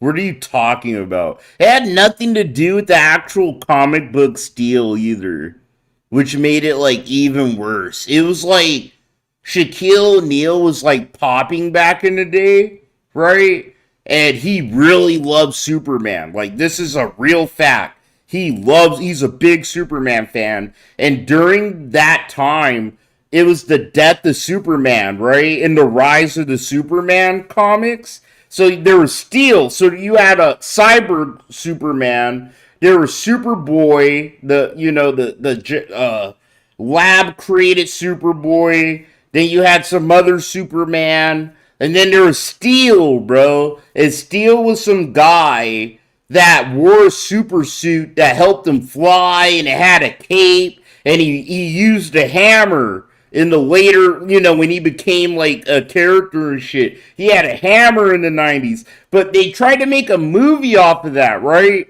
But it was like Shaquille O'Neal's derpy ass wearing a shitty fucking costume, fucking riding a motorcycle, and it was a shitty fucking movie. I do remember that. I remember watching Steel as a kid and going like, this has nothing to do with Superman. What do you actually done with Raw, if you can believe it. It has nothing to do with Superman, like at all, bro. Angles too. Not a lot, really. Raw's always got the angles where SmackDown's got the matches, and it's always been notorious for that, even though the SmackDown matches weren't so great. Yeah. But so far, I'm loving the... Ames, thank you. I didn't remember all the Superman. So Steel, Superboy, the fake Superboy, right? The Eradicator is Cyborg Superman. Yeah, you're right. It definitely feels like a WrestleMania Raw, in my opinion.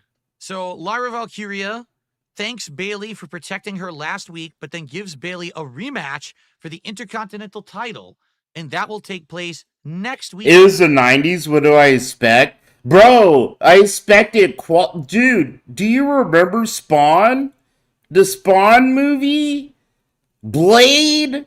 What else did we get? Where they actually stuck to the fucking comics, bro. Those are the only ones. From the 90s, right? Blade and fucking Spawn, bro. What? They totally could have fucking did a Superman Steel movie. They just couldn't do it. So that's kind of interesting. Wonder how that's going to happen. And Batman, yep. Right. Yep, the first few Batmans, right? Continental title isn't defended. Batman Forever. Things got shit like a little shaky. Intercontinental title being the working title. With Val Kilmer and shit. At least once a Rest week. his soul. Nope. Here we are. Yep. They want to make these titles worth something, but yet they're not building prestige behind these titles. What the fuck do I know, though? But and by the way, they really need both. They need the U.S. and the Intercontinental. Spawn. So Blade pretty much like gave Marvel the foundation to make more Marvel movies. But what a lot of people forget, bro, Blade wasn't the first. It wasn't the first Marvel movie. They tried to make Captain America. You had fucking the Incredible Hulk TV series in the 70s. Bro, I watched that shit with my mom. That's how I learned about the Incredible Hulk, through the old TV show from my mom, bro. My mom loved that shit. Right, with the piano score, do do do do, and he walks down the street, fucking trying to hitchhike a ride after the end of every episode. Yeah, dude. Fucking what else? There's a Wonder Woman show. There's a fucking a Flash show, bro. I watched all of them. Lewis and Clark. All that shits came out before Blade, bro. Blade was the first, like, one of the first, after Spawn, bro, one of the first kind of like successful, mainstream, well-known superheroes that had a good movie. After Batman. After Batman. What the fuck you talking about? Is really If we're going to talk about Marvel, yeah, we'll say Blade. Blade's the first. Anyway. As far as like Marvel movies, so I guess. Says, hey, you know what? I got the best of Braun Breaker 2 weeks in a row now. You know, I think I should be asking for an Intercontinental title match. And Liz, oh yeah, said, there was a Punisher movie, bro. I forgot. Yeah, there's a Punisher movie, and then they made a Spider-Man sitcom, right, in the 70s, bro. Marvel is in their fucking bag. They've been in their bag forever. Okay, nowadays they're just like scraping the fucking nooks and crannies and the fucking crumbs at the bottom, bro. I swear to God. Tom, hey, you need to go ask for an IC. They dug everything out the bag. They it, milked Spider-Man to death, so, all that like shit, dude. Said, yeah, Liv is causing dissension within this group. It seems like that may be her ultimate goal, is that she's trying to prod things and, you know, well, Finn's good enough, Dom's good enough, and obviously this is going to cause problems. Yeah, no, I brought up the 70s Hulk, yeah. Where he would hitchhike after every episode, right? Like he would turn into the Hulk, and Lou Ferrigno was the fucking Hulk. And I loved it. I love the practical effects. I love how they used an actual, like, really actually tall, big guy, right? And they used camera angles to make him look like he was 9 feet tall instead of like 6+ and shit, or 7 feet, wherever Lou Ferrigno was. They use all these camera angles, and the fucking paint was so good, right? And you see the Hulk, the most basic bitch shit, like compared to a Marvel movie. He would just like wave his arm, and a guy would fly through a wall. It was so dope. You see him just like just run through a wall, and it was like like the worst practical effects. They didn't age well if you watch them now, right? But looking back then as a kid, I remember going, whoa, this is so cool. And you just ripped through the wall like Lou Ferrigno and shit, bro. This shit was dope, okay? That shit was dope. So, we had the women's title match as the main event. For those, and by the way, guys, this is the last wrestling segment of the show. So, FYI, last chance if you want to contribute. The Superman show from the 30s. So, as far as Superman, my grandma used to watch the old Superman cartoons with me when I was like a little kid, when I was my son's age, bro. You know, those old Fletcher cartoons and shit, or whatever they're called. When he fought the giant dinosaur at the museum, or the giant robot that scooped up Lois Lane in his stomach, or what else? The giant death ray. But I remember those cartoons never had Lex Luthor. And when my grandma showed me those, you know, on VHS and shit, I remember going, where's Lex Luthor? It was like, he wasn't in those fucking shits. This was the golden age of Superman. I grew up with that. I'm so blessed to have all these old nerds, bro. So like in my family, I swear to God. Show for tonight. Thanks to those who did contribute, by the way. Bro, that's when Superman couldn't fly. He couldn't fly, bro. I swear to God. You watch those old Superman cartoons from the 20s and 30s, he couldn't fly at all. So you just see him hop on buildings, and he would just leap really high and swing his arms. And then the next frame, he'd be at like where the trouble is and shit. It was so dope. We'll watch one of those. We'll watch one of them. with Bianca because Belair as a copyright special won't guest slap segment. me, and they're super fucking like there's short. really not much to say about the match. It kind of goes exactly as it's expected. You know, you got Rhea with her power moves, and you got Io doing the high flying fast stuff, and you got Bianca who's trying to referee. But oh, was that a slow count or was that not a slow count? Is she trying to screw this one? Is she trying to screw that one? It's exactly what you get every time that they have one of these kind of a matchups, right? Like, you know what I got the feeling of? Here's what I thought. You know, because I knew I was doing this show, and I'm watching the match. Bianca Belair, you know, it's like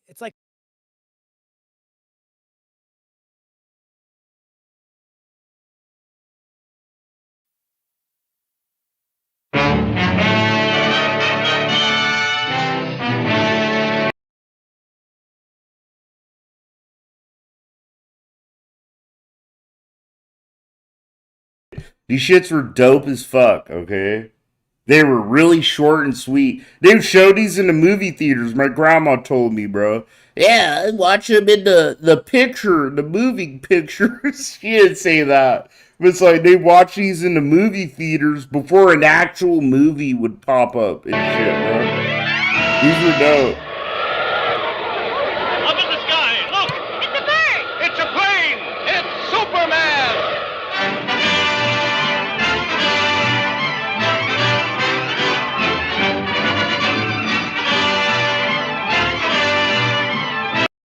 Man, I'm telling you, some of the younger cats, they don't know about This is Golden Age Superman, bro, okay? This motherfucker was lit as shit. Perfection. But there came a day when giant quakes threatened to destroy Krypton forever. One of the planet's leading scientists, sensing the approach of doom, placed his infant son in a small rocket ship and sent it hurtling in the direction of the Earth just as Krypton exploded.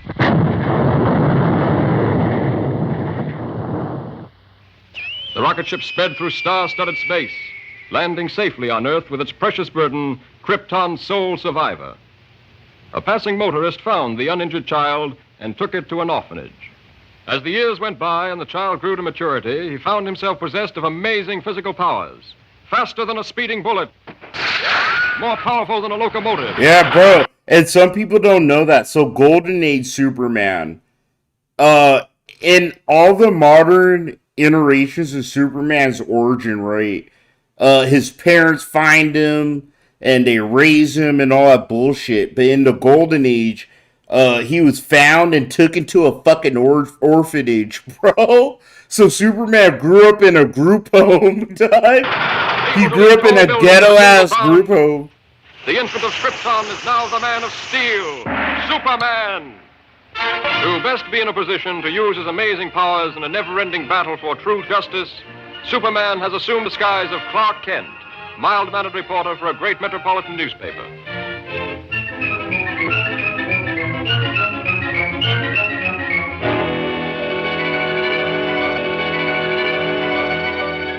Kent, I want to see you. Just received another threatening note. Okay, Mr. White. Lois, another note from the mad scientist. Coming in, Chief. Now listen to this warning. He plans to strike tonight. Bro, like, I'm like, were reporters that deep into shit where a mass murderer or killer would hit up the reporters before the police? Beware, you fools. My electro-thanasia This shit's lit as fuck. 12.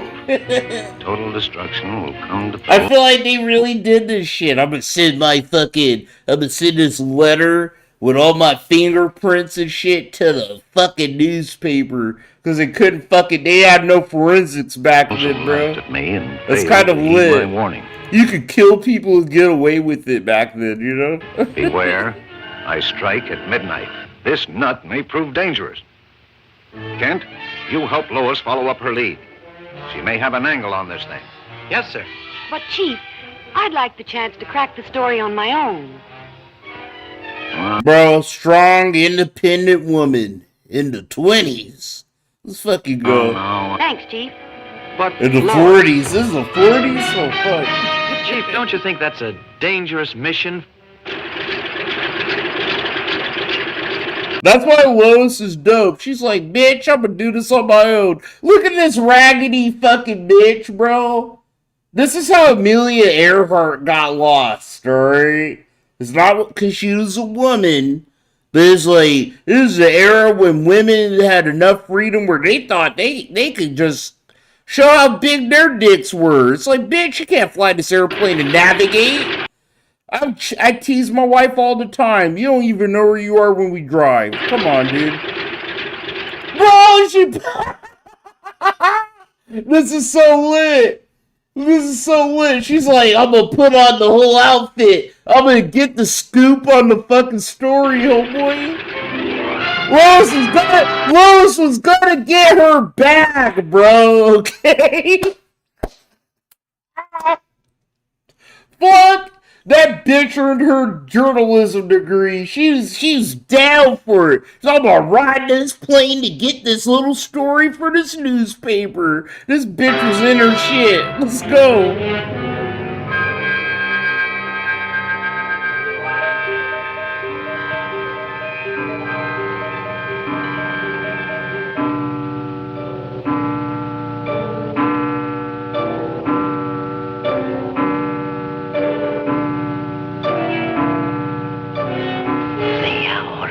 Come.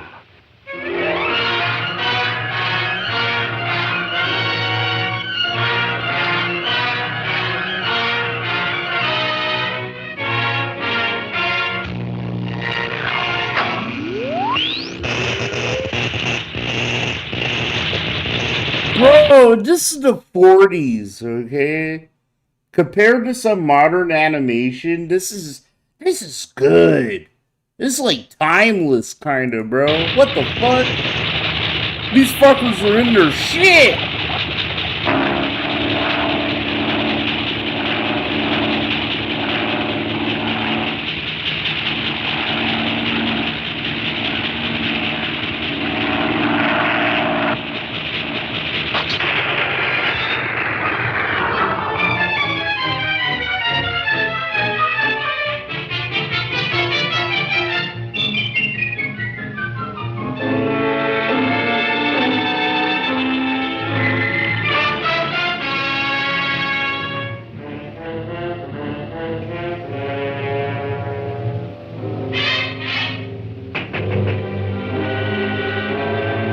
Bro, fucking Lois Lane. Dumbass bitch.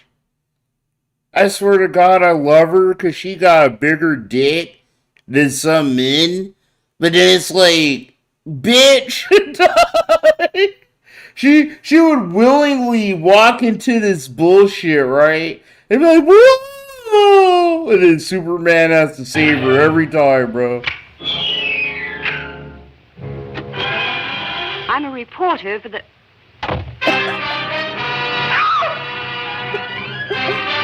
Like, bitch, come on, dude. Yo, that's so sinister. That's so sinister. The bird's gonna lock the door. Oh, hell no, bro.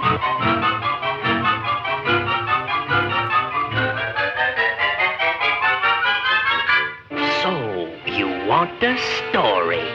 I'll give you the greatest story of destruction the world has ever known. That fucking bird's a piece of shit, dude.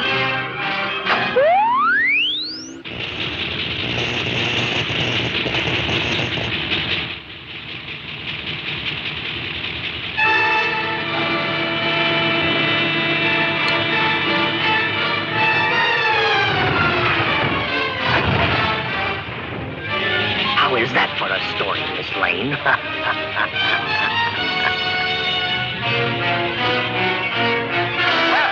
True to his threat, the mad scientist, whose warnings have held the city in a grip of terror, went on his rampage of destruction on the stroke of midnight. The deadly impact of his mysterious ray smashed the famous Tower Bridge, hurling cars and pedestrians into the river below.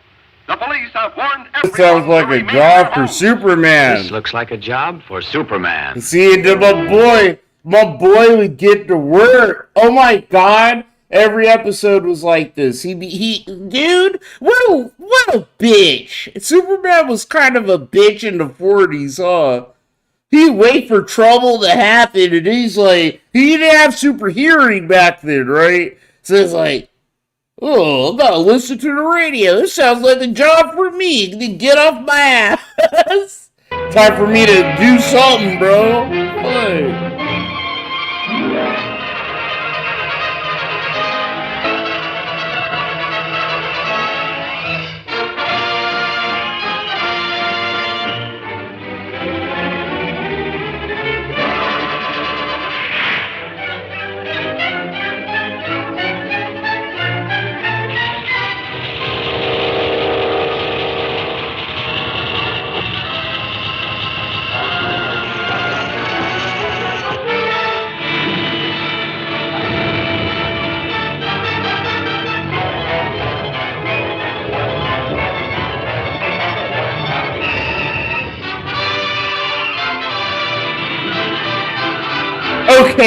Okay, bro. I'm like a grown ass man, and I can't, like, like even for a cartoon. I know it's the 40s, but it's like, holy shit, buildings aren't made out of rubber, bro. Superman wouldn't be able to fix this. You know, he wouldn't be able to just fix this one, dog.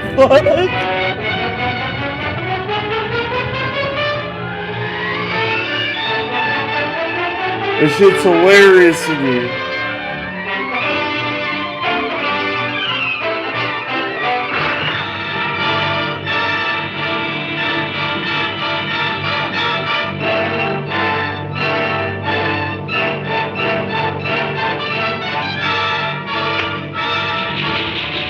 It's Superman!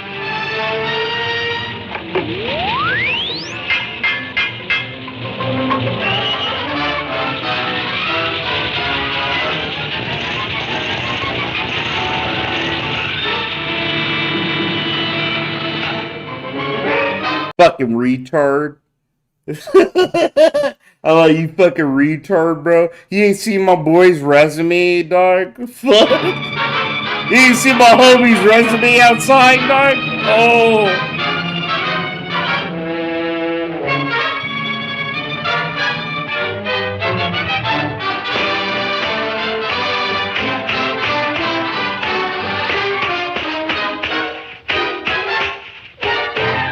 I don't believe it! He isn't human!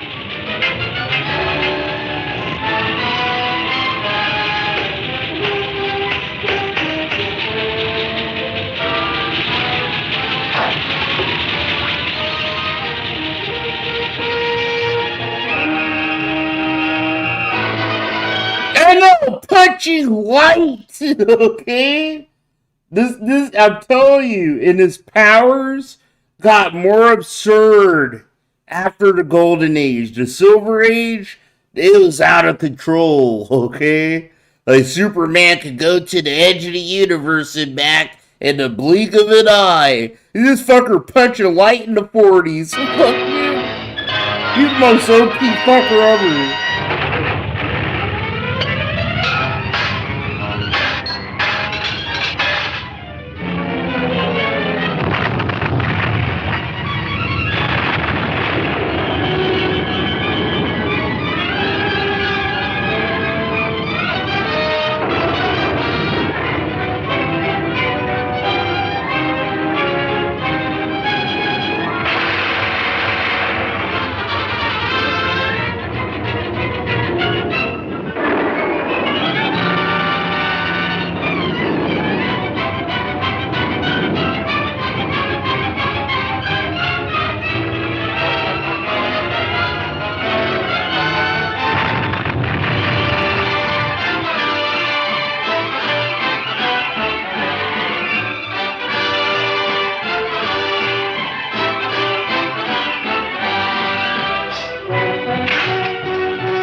Congratulations, Lois. That was a great scoop. Yes, Chief, thanks to Superman. Fucking bum ass. Bum ass motherfucker. You can't tell that's fucking Superman? Fuck no. My black ass would have saw right through that shit. Well, I would have been like, oh, Chief. But Chief, bro, have you noticed that whenever fucking trouble's afoot, Clark is just gone? Have you noticed, bro? They have the same hairline. Chief, I would have grabbed the fucking newspaper nigga by the fucking goddamn collar. Like, how do you not know this nigga Superman, bro? You know? Like, come on, dude. But no, these are lit. These are lit. They have them all on YouTube. If you want to watch them all, they have them all, okay? Like, all the old school Supermans and all bullshit. I already seen them all. I've seen every single one as a kid, so that was just for y'all. And I think what this is supposed to be is like a throwback to an old school baseball card. I know. Yo, and then Clark would do that gay ass wink at the camera, bro. Like he got away. Like he got away with something, bro. That motherfucker. Yeah, thanks to Superman. And then Clark sitting there like, wink. Go fuck yourself. Like he's celebrating gaslighting and manipulating and lying to other people, bro. That So shit's hilarious. It's not Chase or anything. It's just a But yeah, Superman sitting there like, wait. They forgot to add the background. I know. Another card looked like that too. So I guess they all look like that. I guess this is like a traditional thing that they did with baseball cards back in the day too. I don't know. Huh. But so there you go. I don't know. The Jimmy Uso green screen card. There we go. All right, and our last card of the week. Get these glasses on again. Oh, I don't need to. It's Nikki Cross. And, oh, so this is considered a variant. The sepia cards, where it's that sepia tone or whatever. That looks pretty cool, though. And this is her as Sister Abigail, right? Like the Sister Abigail character or whatever. When she was part of the Six, the Wyatt Six. But what's funny is I've heard all about the Wyatt Six, but they literally were never on TV since I've watched in January. They just been gone. That's a whole conversation for another day, but that's unfortunate. They're not even going to be in Mania, right? No, nothing. Unless it's a surprise appearance. There she is, Nikki Cross. So, all right, well, not bad. I like the Jimmy Uso card.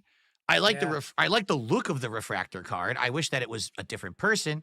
Not bad, but the rare variant still has not been drawn. It's still in one of these two packs. So maybe next week we'll get the rare variant, whatever it is. And next week I should have another box. Like I said, tonight I was supposed to have the new box, but they didn't deliver it. They said, oh, we could, if you can believe that, oh, we couldn't reach you. I was home all day streaming. What are you talking about? I was home. I was like, send like an email or something, right? Yeah. That's what they've always done. They were full of crap. Something happened. They just decided not to deliver it. Nothing's dependable anymore these days. So anyway, all right. Well, ladies and gentlemen, I hope that you enjoyed tonight's edition of Smark. Guys, I want to say thank you everyone for those last minute contributions, hitting the goal, that unpacking. By the way, wait a minute. I don't know. I think this is going to go full screen, but we hit the goal tonight, everyone, here on Smark. Guys, thank you for allowing me to hit the goal once again here on the show.